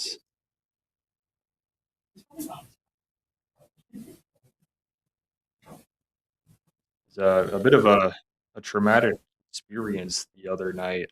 12:30 a.m. A little fire alarm action was not fun. I'm not pretty falling asleep too early. I'd gone to sleep around 12:15. It's not fun being woken up 15 minutes later by a fire alarm and then going out in inadequate clothing. It's 15 degrees outside, standing there because somebody showered too hot or whatever it was. Um, Came from the fourth floor. I'm on the second floor. It was not my fault, thankfully.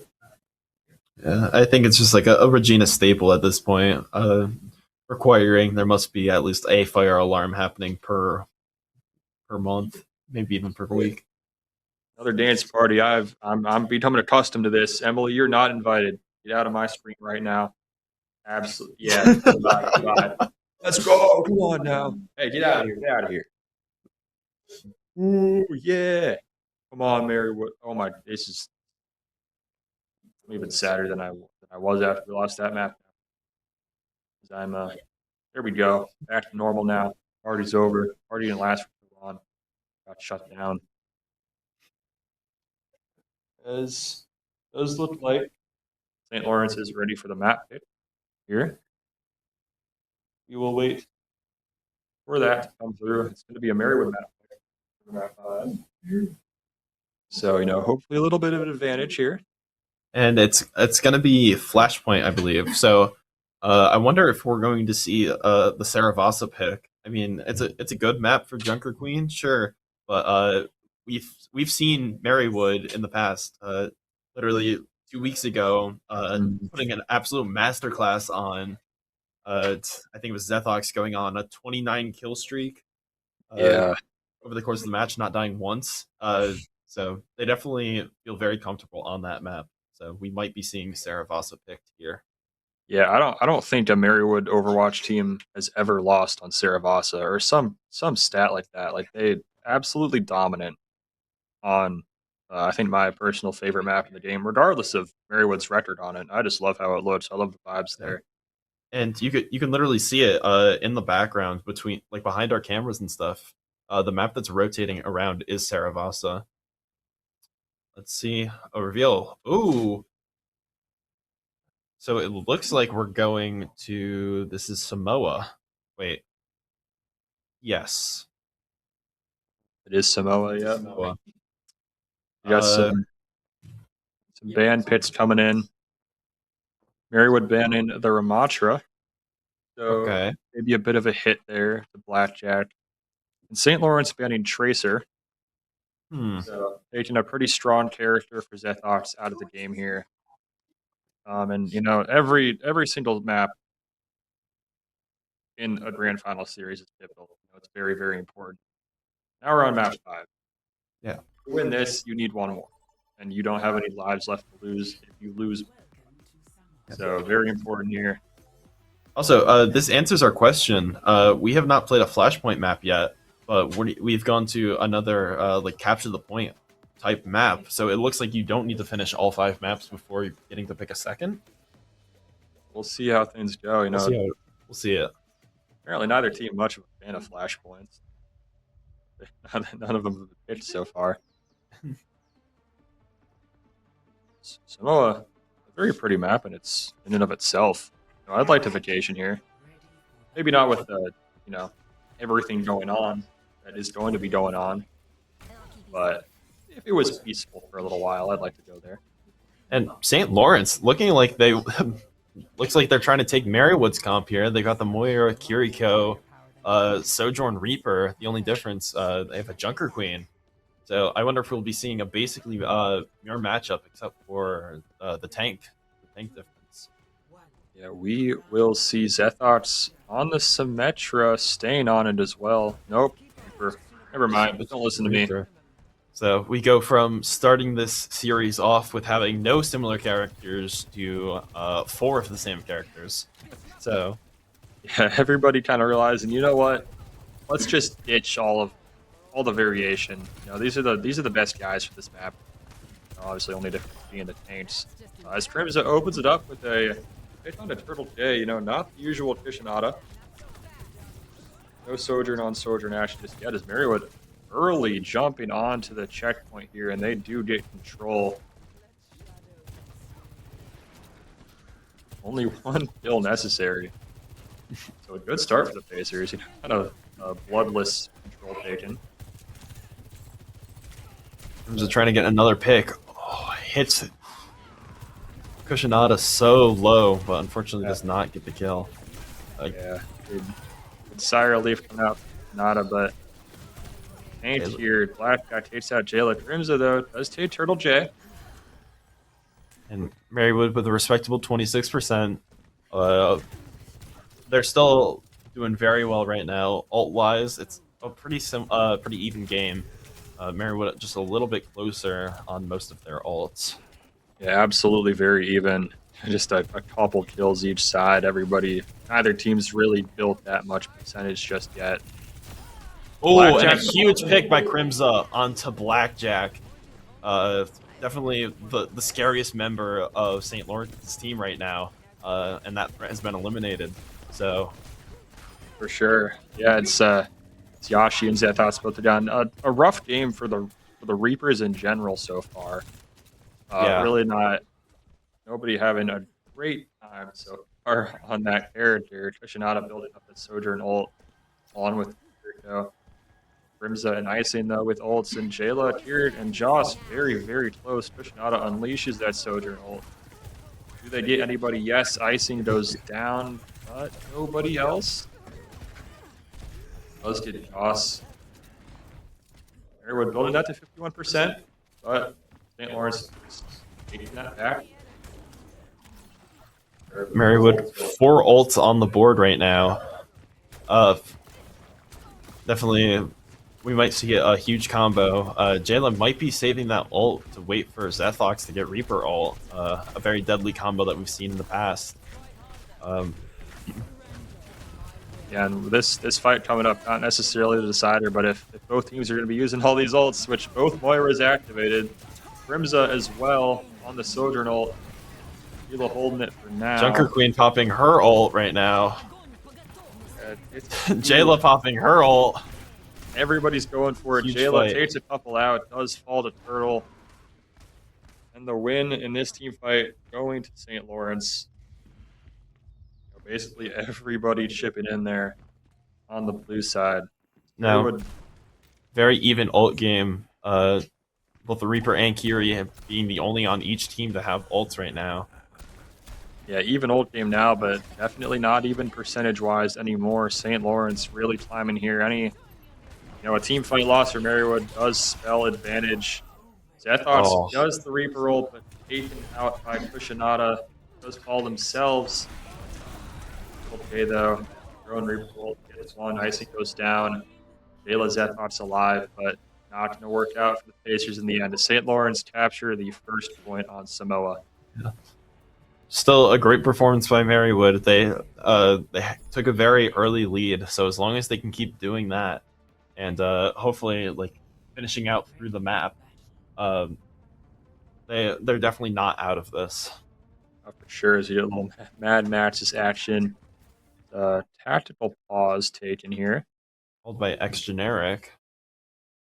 Yeah, maybe not super surprising that's the call. Losing a relatively close one. It got out of hand a little bit at the end there, but trading percentage building for the most part, both teams did into 50%, while the other one had 50%. So overall, pretty close. Not something to really be too concerned about just yet. Mm-hmm. But depending on how this second point goes, St. Lawrence could build a lot of momentum going into map 6. So definitely, it's always crunch time. Like I've been saying, it's always crunch time in grand finals, but definitely crunch time here for Marywood Gold. Definitely. Wait for tactical pause. Probably not going to be as long as your 5-minute break that we've been going through. Thankfully, get things going a little bit sooner than that. But just wanted to talk some things over with the team. Maybe the strategy wasn't executed like it should have been. A variety of things have gone down. I don't really know what might have happened. Maybe they might even need to refill, eat some more bananas. Yeah. You know how it is. I don't know if they got any bananas left. I think a lot of people had previously. Maybe an emergency peanut delivery coming in. Had to take a pause, go get the DoorDash driver. So we'll see. And DoorDash is there. They like to go to Penn State over Marywood. I've seen a lot of that. Never experienced it myself, but a lot of complaints that they're delivered to Penn State instead of Marywood. Yeah, I actually had that happen to me. The person got mad at me because I accidentally put University Drive instead of University Ave. But University Drive does not exist. So they just kind of went to a random place and they were like, "You're not here. I'm not delivering this." And I was like, "Okay." What? Nope. That's right. I was too. I got refunded and I got an extra $5. All right, so you made $5 on the night. That's the weirdest thing is if you put in 1406 University Drive, the Logrin address, it messes up, but it still takes you to Logrin. So it was very odd of how the driver got so off course. But it looks like our tactical pause is over. Our slick little night piece transition goes in. You know, hearing a heartbreaking story from Pretzel not being delivered the food. Let's try to minimize the heartbreak here now. Let's get a Pacer dub here. The second round of Samoa. Let's go. Get something going here. Good win to start, and let's hold percentage for a little more than a fourth this time.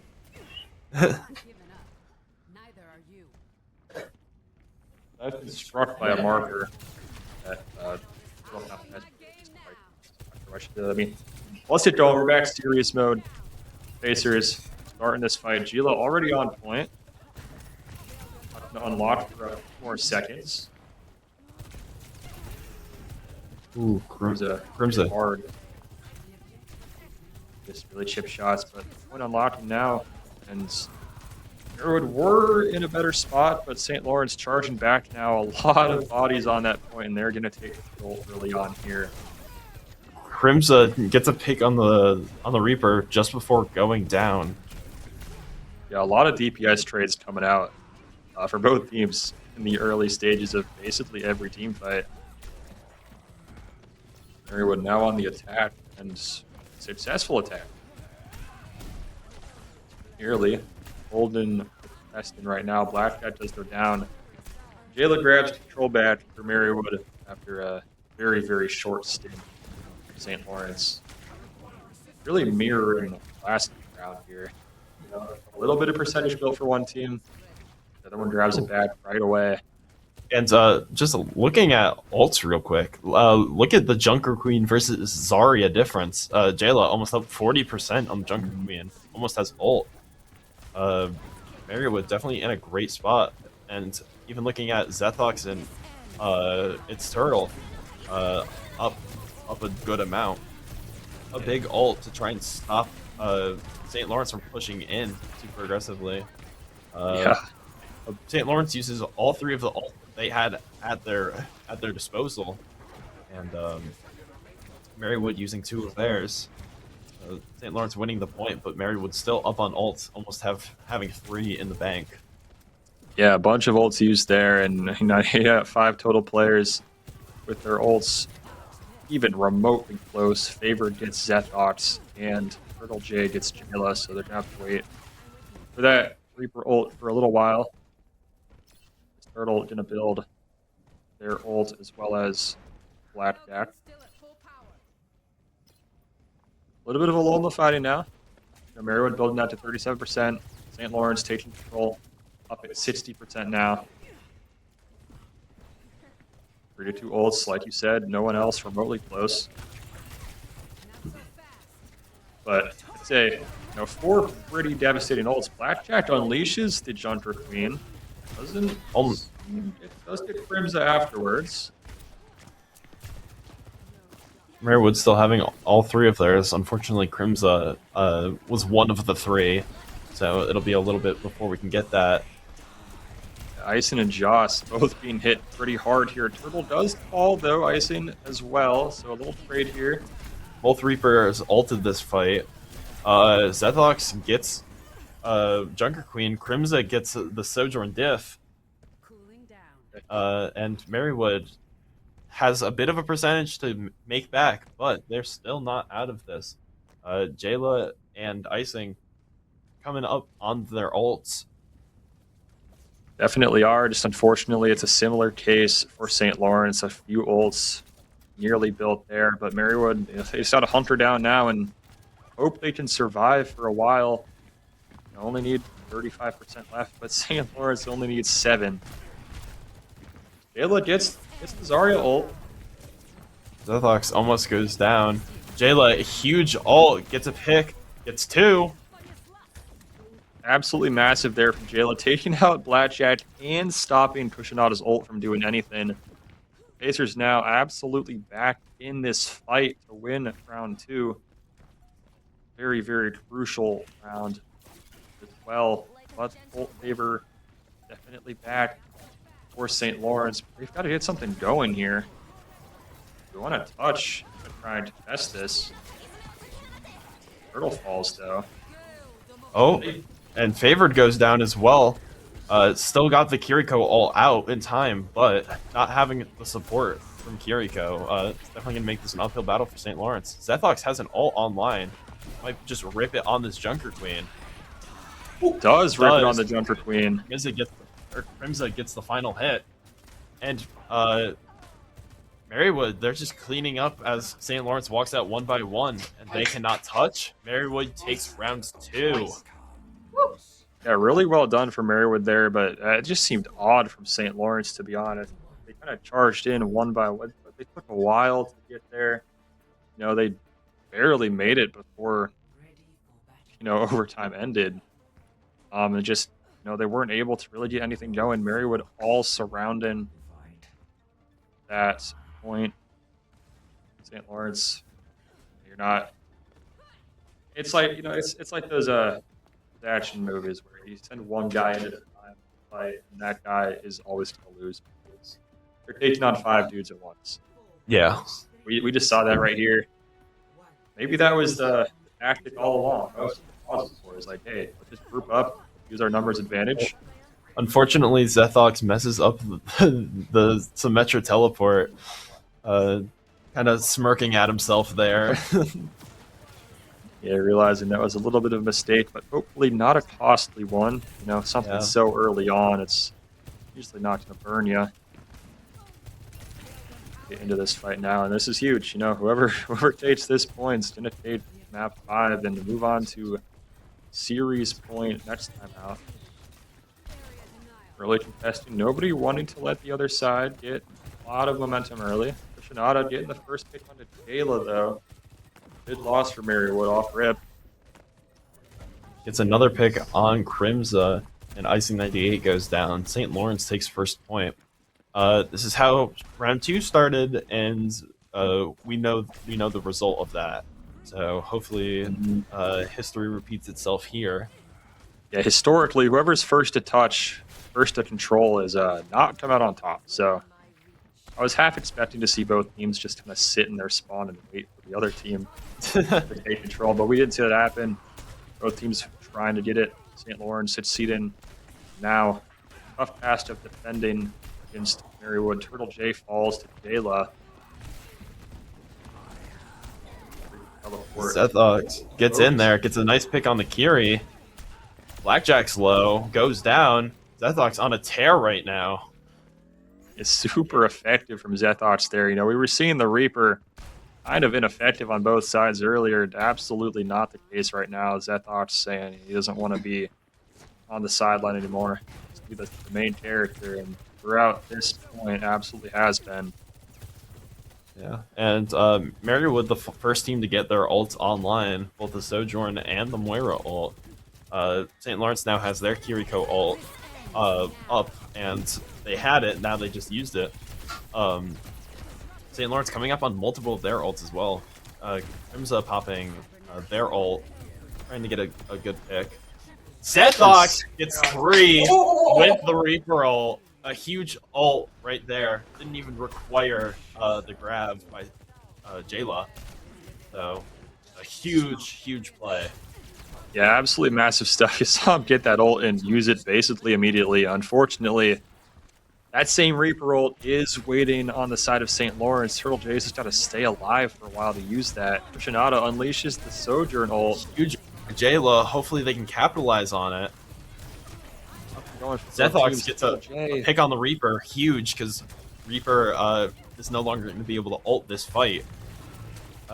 St. Lawrence uses the Moira ult, but does not get too much value out of it. Barely keeps the team alive. St. Lawrence, you know, not in a fantastic spot here. Marywood up near 80% now. You know, not long before an overtime might get forced. At that point, St. Lawrence is just fighting for their lives. We do have to test all of Marywood, though, sitting on that point, making it very, very difficult for St. Lawrence to stop them. Junker Queen ult does come online. Utilized immediately. Turtle J, though, falling again. Able to save Zethox using the Kiriko cleanse. They might capture the point here, but they've got a decent bit to go. and not many ults to do it. I mean, they have the Reaper ult and the Kiriko ult coming up, but looking at Marywood's side, almost all of their ults are above 50%. Yeah, definitely overall a little bit on the side of Marywood. And those kind of similar to what we saw, one team building from down around 40%. They just were able to do it. St. Lawrence going to need a good defensive fight. We saw them really great defense on map. Getting active with the Kiriko ult. Unfortunately, Turtle J gets 2. He gets Zethox that third time for the 3rd kill, and gets a 4th. Wow. And Yeah. that's a team kill on Marywood. They used 2 of their ults, and they only have a Sojourn and Moira ult coming up. Meanwhile, Marywood, we've got 3, almost 4 coming up. So yeah, that huge ult from Turtle J, kind of waiting the entire map just to use that and be successful with it. Sojourn ult for St. Lawrence, and now Marywood got a touch. Zethox with the Reaper ult again, effective, gets 2 and gets on. Taylor gets a huge ult. Zethox gets a 3rd, and Crimza, just both DPS tearing up, gets a team kill, taking round 3 and map number 5. I was hoping you were somehow not jinxing that, but they do get that. We can see Lewis and Lewis and Crimza hyping each other up over there in the player cam. They're fired up, but guys, we got a lot back in. We got one more. Turtle J with the play of the game. Not surprising. We get one more here now. Yeah, we hear the one more yelling coming out from X Generic Hardly. Marywood has to be feeling like exceptional right now. For sure. Yeah, another very, very close fight there for Marywood for both teams. I mean, every single map has been close, with the exception of that one map 5, or map 4, I believe. It's been close, and we're probably going to see another close fight. So everybody's got to keep the composure on both sides. Just the general Reaper diff there throughout that match. Zethox being very effective in every instant of that Reaper ult. Able to consistently take Turtle J out before, they were able to. They only used their ult once because they were just getting killed so early on in every fight. So not something that St. Lawrence really wanted to see. Now they've got their backs against the wall, 3-2 in favor of Marywood. Only one more. But this is a very, very difficult spot to win from, knowing that you are so close. The other team's got absolutely nothing to lose. Yeah, and St. Lawrence, they'll have the Ramatra for this next map available. So we've seen that Ramatra be a problem for Marywood. But at the same time, we have the Tracer now. But with the performance Zethox put on with Reaper, I don't even know if we'll want to switch to the Tracer. Yeah, we'll see. It's stressful now. Overwatch, I hate bringing it up. It's a sore topic.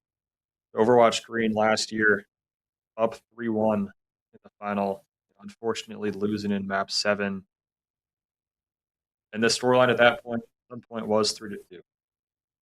So we're in a similar situation here. Didn't get there the exact same way. We're up 3-2.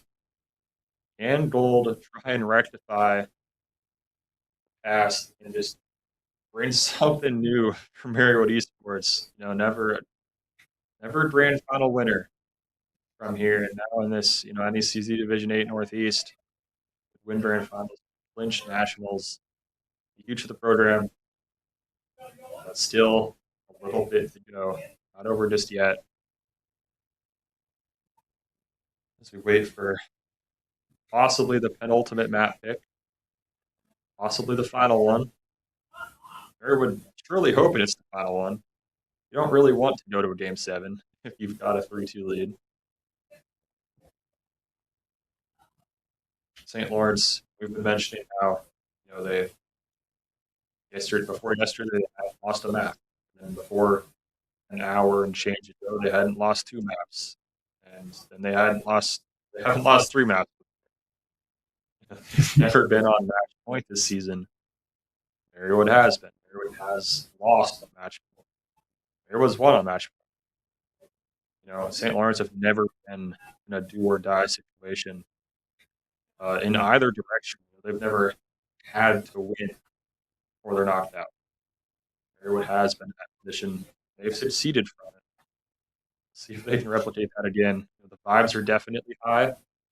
Yep. Again, very just hold composure. Don't get too emotional just yet.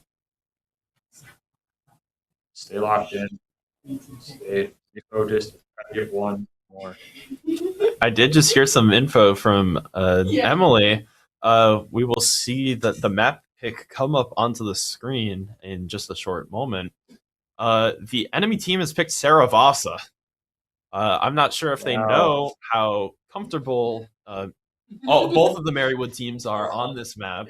I mean, it's a pretty strong Joker Queen map, but this is also a very strong Marywood map. So this could be the perfect map to just end it right here. I mean, we've seen Marywood destroy on this. I don't think they'll have as dominant of a performance. I don't know if any team will ever have that dominant of a performance as they did 2 weeks ago. But we've seen Marywood do some amazing things on this map. I think by the end of this, Blackjack could have 30 kills and no deaths, and Zethox could also have 30 kills and no deaths. It's always possible.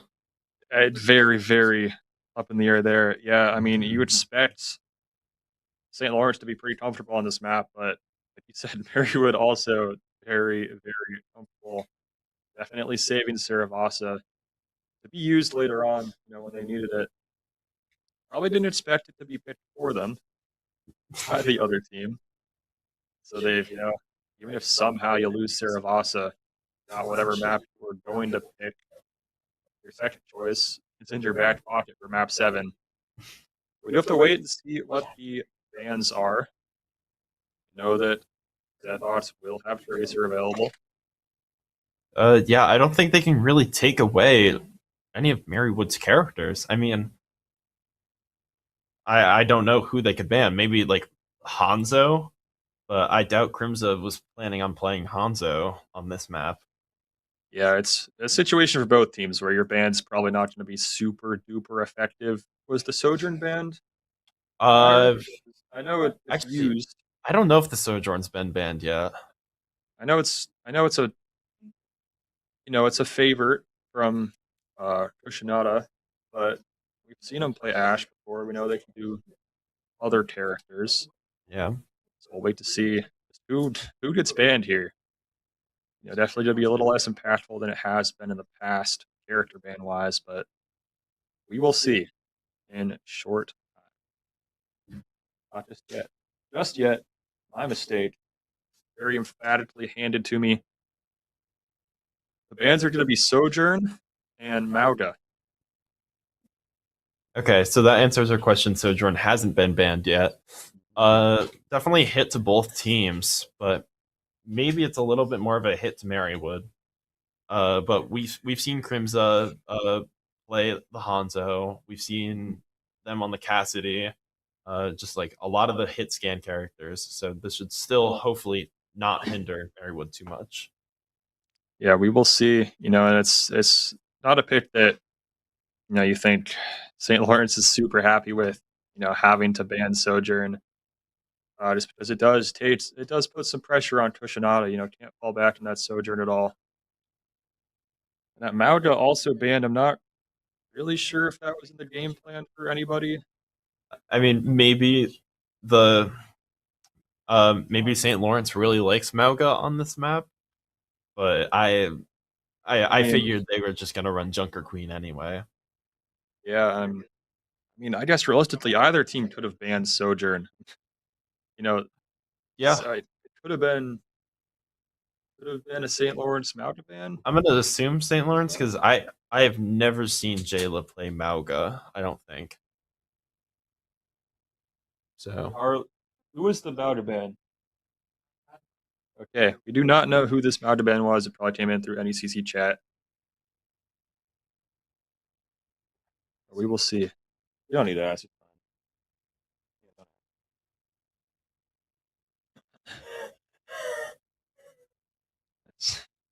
Emily breathing very loudly. Not sure if that picked up. It did. I think it did. Great. Emily's still picking up here. So we might do another screaming fit coming in later, which would probably match the energy, whatever's going on. Either a very happy stream or a oh no, we've lost tragically stream. Looking for the former. We will see as we You can see Emily a bit in Slappa's cam. We might see the chair get pushed back and Emily standing up, leaning over. A pretty classic move by Emily. we are now moving into this beautiful shot in Saravasa for what could possibly be the final map of the Marywood Esports season. And never mind, we've gone back to the menu. Never mind again, we are coming back in. No, it's just me. It's just us again. Yeah. That's unfortunate, but it's okay because we just got to build some suspense. You don't want to go in too quickly. Now coming up at 10:40 p.m., so definitely one of the later games that have been played. Yeah. Here at Marywood. Not ever. Rocket League, we started a match at 11 p.m. once. So, there's been some late games. Now, those preseason matches are usually scheduled pretty late. Now we do get in here. We just wait to see who picked what. Another scenic shot of Saravasa here. It's truly a gorgeous map. Absolutely, yeah. I mean, the architecture, the greenery. What more could you ask for? And really, what a fitting end this could be for Marywood. They've still got a little bit to go here. You can't call it too early. As Blackjack on ball.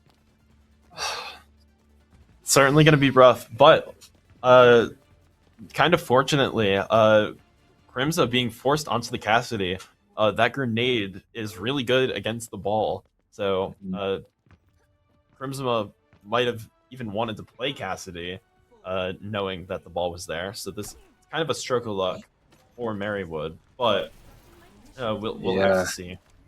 We will see. I really just feel like whoever picked Mount, it was just, all right, we need to ban somebody. Who cares who we ban? We got to ban someone on the Tracer. That won't affect us.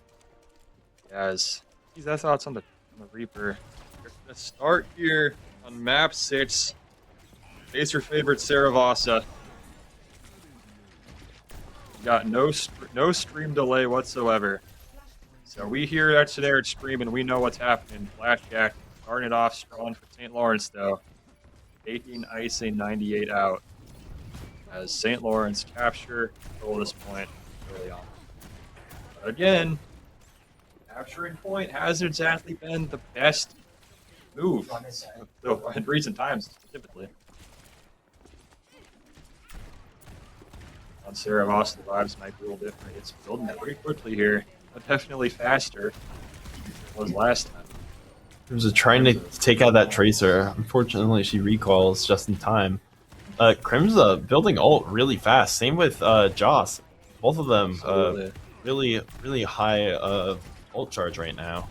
Putting in a lot of work. Yeah, it's the Pacers trying to capture here. Looks like they might not just yet. Saw the ball sitting around there. St. Lawrence desperately trying to hold on. They don't, ending at 59%. Bit of a trade here in the support side. Crimsa gets that high noon. See when they use it. Use it now.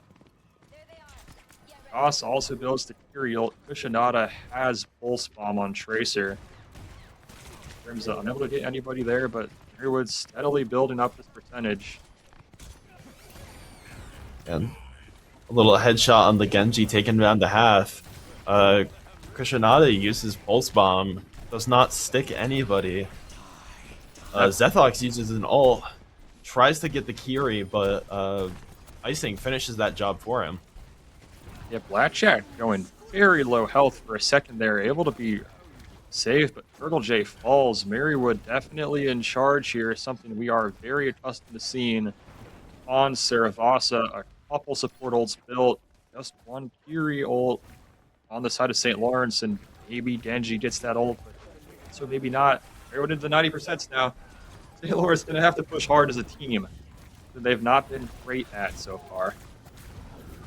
Gosh, he falls. Favor does get Crimza. Crimza, obviously a huge part of this Marywood game plan. A huge player on Saravasa so far. Turtle J does fall, though. St. Lawrence using the Kiriko ult, not getting too much value and actually losing 2 players because of it, both DPS and the Lucio. It's just Blackjack and Curie stalling this point, but Jayla doesn't want to take any chances, just grabs both of them. And Marywood takes the first flashpoint. Yeah, and once again, we see the team who grabs point first does not win. So we'll see who pushes this hard here. Hopefully, St. Lawrence pushes up and they'll take it again first. Both teams just kind of trying to butt their head into a wall repeatedly, trying to get point first. Marywood ults built very strongly. The Tracer going to be there soon for St. Lawrence. Genji already there, but Turtle J low health-wise. Giant team fight happening up there, and then Jayla's just kind of on point, doing her own thing. Zethox gets 3.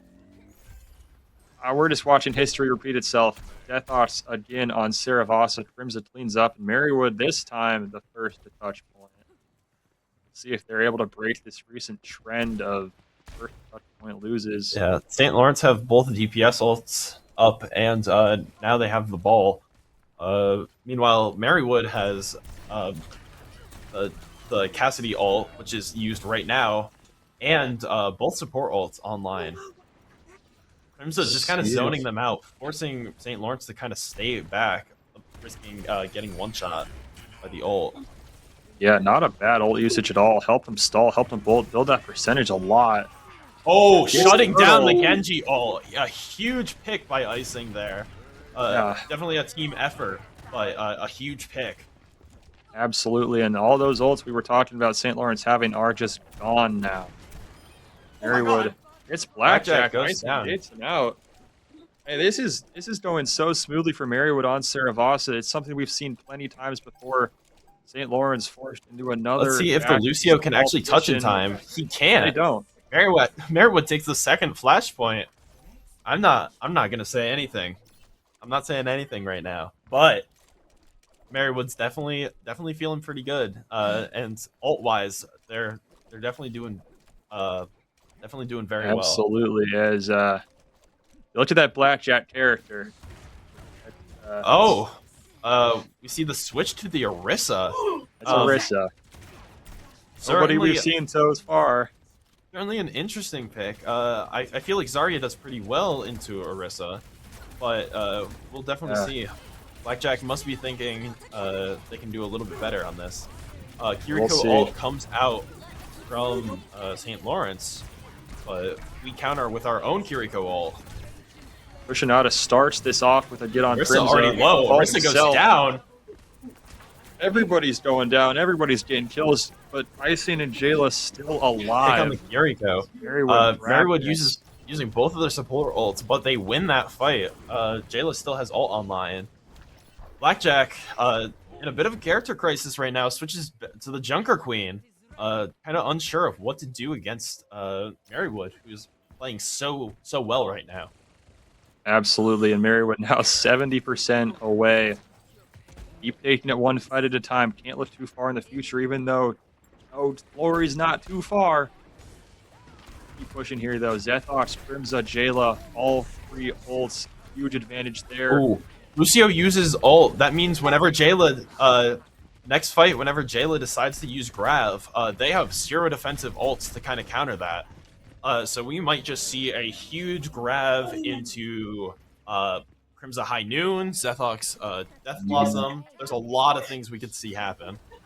Yeah, St. Lawrence in a rough position here, but they're also aware of that. You know, they know that ult's there.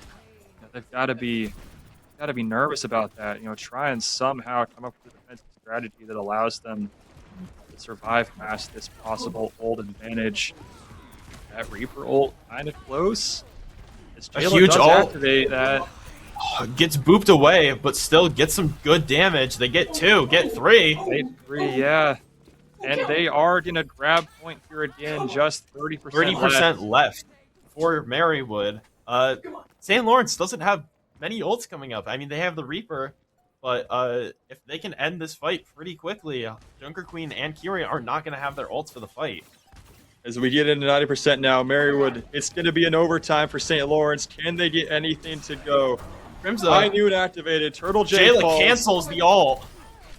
Jayla's up. Blackjack goes down. It's pushing. We're pushing. Only Pushing the Tracer on. left. The Tracer goes down. Falls down. Middle. They did not touch the point, and Marywood has won Grand Finals. Marywood Pacers are your NECC Northeast Division 8 Grand Finals champions. Oh my god. That is the first finals win in Marywood Esports history. And who else than Zethox? It's the final play of the game. It's basically, Saravas is basically his hometown. He lives here. He dominates here. The Pacers clinched that on game 6. Here's so much screaming out there. Hearing Harley yell, "We did it!" Yeah, Etch Generic is not going to have a voice tomorrow. I highly doubt it. I don't think anybody really is. Probably not. not. It's a good sacrifice though. Just brilliant stuff there. You just had a gut feeling when Saravasa comes up. It wasn't even the Pacers pick. Your heart drops for St. Lawrence, but just elation for Marywood. Just such a close match all around. And obviously all the respect in the world to St. Lawrence. Fantastic regular season. Unfortunately, unable to get it done in the finals. Myself, it's a stuffy feeling, but Marywood ain't feeling that right now. Marywood's feeling happy. Pacers are feeling good. Yeah, and maybe it was that little trophy transition screen that really helped to secure that. Again, I want to give some shout outs to Jerry Lee for the trophy transition, Minji Lee for all the little animated emojis that you've seen throughout the stream, and then Jisoo Kim for a lot of the other transitions besides the trophy one. Shout outs to them. They made this final stream really special, and honestly, that might have helped contribute to having such a successful game. It might have, but I mean, just what a performance! Truly, groundbreaking for Marywood Overwatch. They've been close. No cigar. Now they got the cigar. They smoked it. And they can have some fun now. There's going to be celebrations throughout the night. Everybody's going to be feeling good. I assume we're going to be stormed soon. 2 interviews, Bobby, and the whole team. All right, we got 2 interviews coming up. Grimza and Jayla. I'm letting you take those, Pretzel. Sure. I'll let you take. You're tight with Here's Bobby. No. I'm perfect. Sorry. Oh wait, no, you're doing this too, right? Yeah. All right, we're just waiting for the camera to get on Crimza. I'm ready. We'll transition here. Turtle Fountain unfortunately walks back into stream. We don't want to see And Turtle there they Fountain. We are. want to see Crimza. You're pronouncing it right, Al. Yeah, that silent eye really throwing me off. I don't blame you. Yeah, I looked so short earlier. So, I feel like throughout this entire series, there was a little bit of a rivalry between you and Kushinada. It felt like every other fight, it was either one of you took the other out. How did you feel about matching up against them, either in the Sojourn 1v1 or the Sojourn versus Ash? Kushinada is an insane player. They play so good. The first couple maps, I felt like I was insanely outclassed. I thought I was far worse than them. But I just had to keep telling myself I have to lead. I have to keep on doing my best. I can't let myself get down. Because as soon as I get down, that might bring other people down, and that's going to kill the mental. Yeah. And with having such a dive heavy comp, like playing against you. I know you're typically known to calm very loudly and a lot. Were you always like Genji diving here? Let's just kill him. I was saying, care me when I get out. Look Genji, look Monkey, break bubble with me every time. And I'm not the only one doing it now. Jayla, Noah, the whole team, we're all saying, look Genji. Yeah, and we don't know who did. St. Lawrence ban Sojourn that last map. Yes, St. Lawrence. Why would we ban Sojourn? I just had my best map like the map prior. Yeah, we were kind of thinking that. Were you thinking about going Cassidy anyway because of Saravasa being a pretty strong Junker Queen map? I was really split. I honestly half of the map I was like, alright, well enough, what am I playing? I'm asking my coach. But I've played both previously on Saravasa. I think it just depended on what the comp we were looking at. But I started playing Cass, felt like I was doing good, and then they had a comp that Cass worked perfectly fine into, and I could just like play bodyguard for people like Jocelyn or Noah. Yeah, I mean, it certainly was the right call. I mean, you guys absolutely took Saravasa.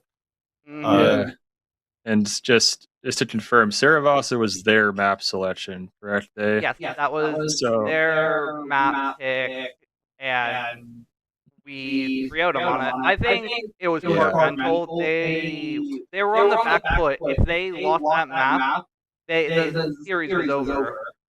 Yeah. I was going to ask, what were the vibes? What was going through your head when you saw them pitch Saravasa, knowing how dominant you guys are on that map? You saw Zethox go insane 2 weeks ago. What were the vibes when you saw that pick? I personally felt lucky because we have scrimmed Atlas in literal months. So we don't know that map like well at all. And so going on the flashpoint that we know, it felt like we were at home.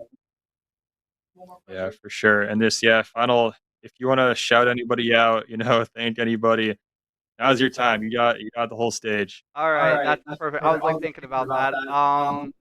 I'd like to first of all thank my team, thank Harley. Obviously, couldn't be here without them. They all grew so much. We used to like have just be yelling at everybody, and now we have a system. Now we have everybody talking together. So I really appreciate that. And then I have some online friends. I think some of them might be watching. Shout out Lucky Dine and the folks at Training Mode Network. So people like Logos. And I know Big Guy's not watching this, but he was supporting me in spirit. Trust me. Yeah. Oh, are they? They were up here. Oh, hi guys. We got everybody in the Now you guys house. know what I look like. So thank you guys so much for supporting me, and thank you so much to my team for being the GOAT. Yeah, Crimza, everybody. Yeah. All right, now we're gonna have like the actual MVP come in. Emily, you can interview her because you're tight with her. Okay. Jayla? Yeah, you do. Yeah, you got it. There she is. Right here. Me and Ryan are gonna interview you. Cameras right there between. There's you. Okie dokie. Thank you. What Yes! Oh my goodness! Chubin, how are you feeling right now? I'm so proud of my team. I'm so proud of myself. I'm so happy now. Oh. Yeah. I forgot to tell you to put on the headset. So you're proud of your team. What was the team's reaction to winning? After winning. Oh yeah. Yeah, they were all shouting, and I think they were really happy for that. Fantastic. Ryan, do you have any questions for the gold tank, the MVP? Honestly, I'm going to ask the same question that was asked to Bobby. What was your reaction to them picking Saravasa? I mean, it's a map you guys absolutely dominate on every time it's picked. So what was your reaction to them picking that map? Like I was so hard like when that was picked, like I was like curious about myself, like if it's gonna be okay. And then but Bobby was so good, and our team with Reaper using Reaper and Zarya was so good, and our coach gave me a lot of tips, so it was really good. Yay! Yeah. Now, were you guys nervous going into that last map? Yeah, right. Oh yeah, I was nervous. I know. We were in prod room. I'm not gonna name any names, but we were sweating Yeah. in here. We were rooting for you guys really bad. And you guys won. That's amazing. Yay. You guys worked so hard all season, and seeing it just come to fruition right now, that must be an amazing feeling that you're feeling. So any other questions for Shogun? I don't know. How did you feel about the tank matchup? Obviously, Blackjack, a very good tank. How did you feel about playing Zarya or Diva against them? Yeah, that's a good question. Actually, I was so nervous when because their rank is so high, and I was wondering about myself. But I would every our team is so great. So that's why I win, and that's why our team win, and that's why I'm proud of myself. Yeah. Oh, that's so sweet. Before we bring in Harley, do you have anyone that you would like to thank? Any shout outs that you want to give? Anything you want to say? I love you. I love you, Marywood, Esports, all of our team. Oh, that's super sweet. Well, thank you for joining us. Congratulations on your win. That is absolutely amazing. I'm sure we'll be seeing you again in the future. Hopefully, maybe. I don't know. But thank you for coming on. We're going to bring in Harley now. Yay. You want to do Harley? Or? Funny.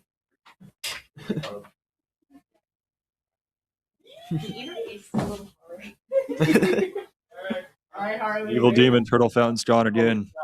All right, where am I The sitting? saviors are back. All right, Harley X generic in the hot seat. How's it going, guys? It's going great. How are you How's feeling? it going for you? Yeah, that's the more After I got over the 4 or 5 heart attacks that I had during that match, I'm really, really happy. Genuinely, I couldn't be prouder of the team. Hang on, let me make sure that the mic is close enough to my mouth because the last time I did one of these things, it didn't pick up all my words. So I want to make sure that I got it. So I think this whole season was really just far and away better than anything I could have ever dreamed of. We had a Cinderella run too. We were the lower seed in all of our matches. We beat 3rd seed, 2nd seed, and then 1st seed in the whole playoffs bracket. So we had the biggest Cinderella run I think that we could have ever had. And part of me almost feels that the semifinals match was more intense than this one, because that one was like down to the wire, last map, last point, like it was tight. But this time we knew exactly what we were doing. We had everything set up, like it was perfect. Yeah, so I mean, almost every map outside of map 4, I believe, and the final map 6 were very, very close. A lot of long overtimes. So, as coach, what was your role in trying to keep your team focused and set on the right path? I can't take all the credit. I got to give a lot of shout out to Pirate Walnut. And honestly, I want to shout out the whole team here. Like, I'm going to drop everyone's name. So we've got Bobby, Lewis, Damon on DPS. Tank, we've got Gila and Dylan. Support, we've got Jocelyn, Noah, Philip, and I believe that's... Yeah, Bobby, no, Lewis. Okay. Every single person, and then the other Overwatch coach, Pirate Walnut. I mean, the biggest thing is we just had to keep locked in. We had to keep the focus, but we couldn't drain ourselves, right? 7 match series, like this is the longest one that we've ever played. So well and truly, this was a game of endurance. And I think you guys can see in the last couple of maps, things started to get a little shaky, but we held strong. And I think that was the most powerful thing we could have ever done is just maintain our composure and keep things rolling. So So, it wasn't the best regular season of all time. Went 5-2, still very good. But compared to St. Lawrence's 21-0 map differential, they had a phenomenal time. But as you go into these later games, it's a tied series. You're up 3-2. Do you think going the distance in a couple series prior, taking a couple losses, really helped you against this team that hadn't really been in this situation before? yeah, I mean, it definitely does, especially because we were able to keep our composure. One of the big things that I say for the whole team is if we lose a team fight, we need to think about what we're doing next. It's the go next mentality. We have to take what we're doing, whatever we do, and we have to build that momentum. We're a very fast team, and I think that really showed. Is no matter what, we were able to plan for what happens next. It's not what did we do wrong, let's wallow in it. It's what do we do next? What do we do next? What do we do next? And that's one of the things I think is really makes our team and our players as strong as they are. Is they don't get caught up. They keep their head down. They take stock. They take a deep breath, and they keep pushing. And I think my final question is something that we've asked both Grimza and Jayla. So when that Saravasa pick came in, it wasn't from you guys. It was from St. Lawrence. And just knowing the Marywood rector on Saravasa, what was going through your head when you saw that come in? Probably rather surprisingly than map 6. I mean, our Samoa record isn't great either. So, I think both of those we were genuinely playing from a little bit of a stranger situation, but we've been in weirder spots. I mean, Junkertown versus Arcadia, we've never played that map before, and I think our adaptability, the fact that we knew exactly what to run, we had a strong base, and the whole team just knows what to do. I think that the bonds that this team built over this season cannot be replicated anywhere else. Lord. That's gonna get clipped, isn't it? 5-2 in the main season. What it really did was, on top of giving us that experience of losing, it also gave us something to strive for. It gave us a reason to improve.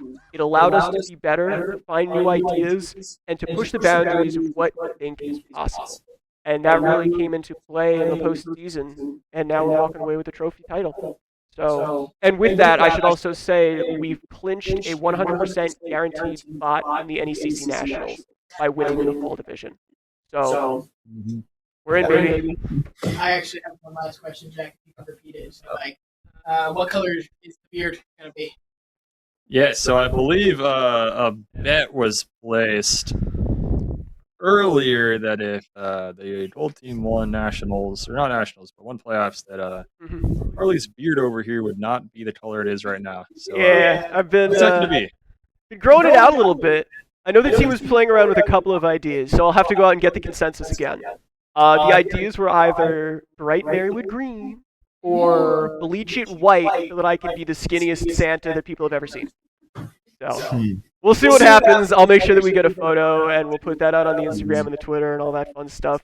You gotta laugh at yourselves when you can, right? Especially on the back of a victory, I might throw out a tie-dye there as well. Really have some... All right, smart guy. Are you going to be the one buying all the hair dye? I'm sure we got a little budget left. I'm going to get your whole team in here, and everyone's going to say bye at the same time. That's perfect. Okay. Bring them all in. This is going to be the camera. Okay. All right. We're getting the whole team in here. Come on in! Except for Zethox, unfortunately. And Philip. And Philip is away both right from now, home. and Damon is remote. You know what? Hang on. So, I'm going to join VC on my phone. I'm going to pull up Damon. They were joking about it, but I'm going to. as opposed to real Zethox, we're going to get a very small version of Zethox. But, you get what you can.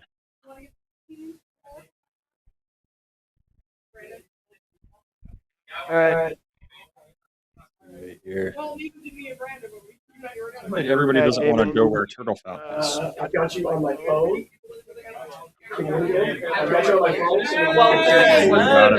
There's the team.